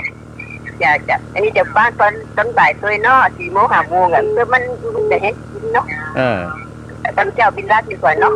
วันอังคารกับฟังแหมเนอแม่เนอเจ้าวันบินวันตั้งที่เกินมาลุกไฟวัดกดานนิดนี่ไปศาลเจ้าจะอีเนาะเจริญพรเจริญพรแม่แก้วบ้านประกอบเจริญพรจ้าแม่แซ่จ้าลูกพ่อเจ้าแม่ลอยเจ้าฟังอยู่เนอแม่ลอยฟังเจ้าเนาะเป็นกำลังใจเนอยินดีนะแม่ลอยเนอเจ้ากำลังใจเจ้าเจริญพรเอ้าท่านทั้งหลายปวดแขนนี่ศรัทธาญาติโยมเนาะก็ขอบคุณพ่อบุญธรรมเวียงป้าบ้านปุ่งหนองแม่บัวเขียวห้วยส้มปอยจอมตองแม่อมรทาโดยข้างแม่ไข่แก้วบ้านบกก่อแห่แม่เพนต้าจ้างแม่ใส่พินต้องสั้นลำปางปุ่งหนองแม่นิดเนี่ยแม่นิดแม่เรือนลำปางแม่หลงลีแม่ทองลีแม่แก้วบ้านประกอบแม่ลายเวียงป่าเป้าที่โทรมาเนื้อสตาญาติโยมเนาะเอาละสถาญาติโยมอาตมาภาพก็จะออกก่อน10 นาทีเนาะสถาญาติโยมเพราะว่ามีไผโทรแล้วอาตมาภาพก็จะได้ปิดโทรศัพท์นะประเด็นนี้ตี5:47เนื้อสถาญาติโยม47แล้วก็ละการต่อไปก็เพิ่นก็จะมารอแล้วก็เนาะอาตมาภาพก็อนุโมทนากับสถาญาติโยมเนอที่ได้โทรฮื้อกำลังอกกำลังใจมาโดยตลอดก็อาตมาภาพก็ขออนุโมทนาพี่น้องศรัทธาที่เป็นเจ้าภาพเจ้าศรัทธาทุกท่านทุกคนที่ในวันนี้ที่ได้มาเป็นเจ้าภาพเจ้าศรัทธาเอาละอาตมาภาพจะปั่นปอนนะเนอเอาตั้งอกตั้งใจตรวจน้ำณบัดนี้เนอตั้งอกตั้งใจตรวจน้ำณบัดนี้ตั้งอกตั้งใจตรวจน้ำเนอตรวจน้ำแม่เพนขาวเตี้ยตรวจน้ำเนอยะถาวะติวหาปุลาปฏิปุเรนติสาขะรังเอวะเมวะอิโตตินังเปตานังอุปกัปปติอิจิตังปฏิตังตุมหังคิปะเมวะจมิจันตุสเพปุเรนตุสังกปาจันโตปนะตะโสยตามะนิโสติตะโสยถาอายุวัฏโกธนะวัฏโกสิติวัฏโกยัสสะวัฏโกภระวัฏโกวันนะวัฏโกสุขวัฏโกหุนตุสัพพตาทุกขโดภาพยาเวดาสุกาสัญจุปันตวาอเนกาอันตรายปิวินาสันตุจเตสสาสยสิทธิทานังลาพังสุธีพระขยังสุขังปนัญจโนจะโพคังวุติจยัสวาสตะวันจันจะชีวสิทธิพระวันโตเตสัพปิติโยวิวัสสันตุสัพพะโรโกวินาสันตุมาเตภวัตวันตรายโยสุขีติขายุโกภวะอภิวาทนะสีริสะนิจังพุทธาปัจจายโนจัตตารโอธรรมาวัฏทันติอายุวันโนสุขังกะลัง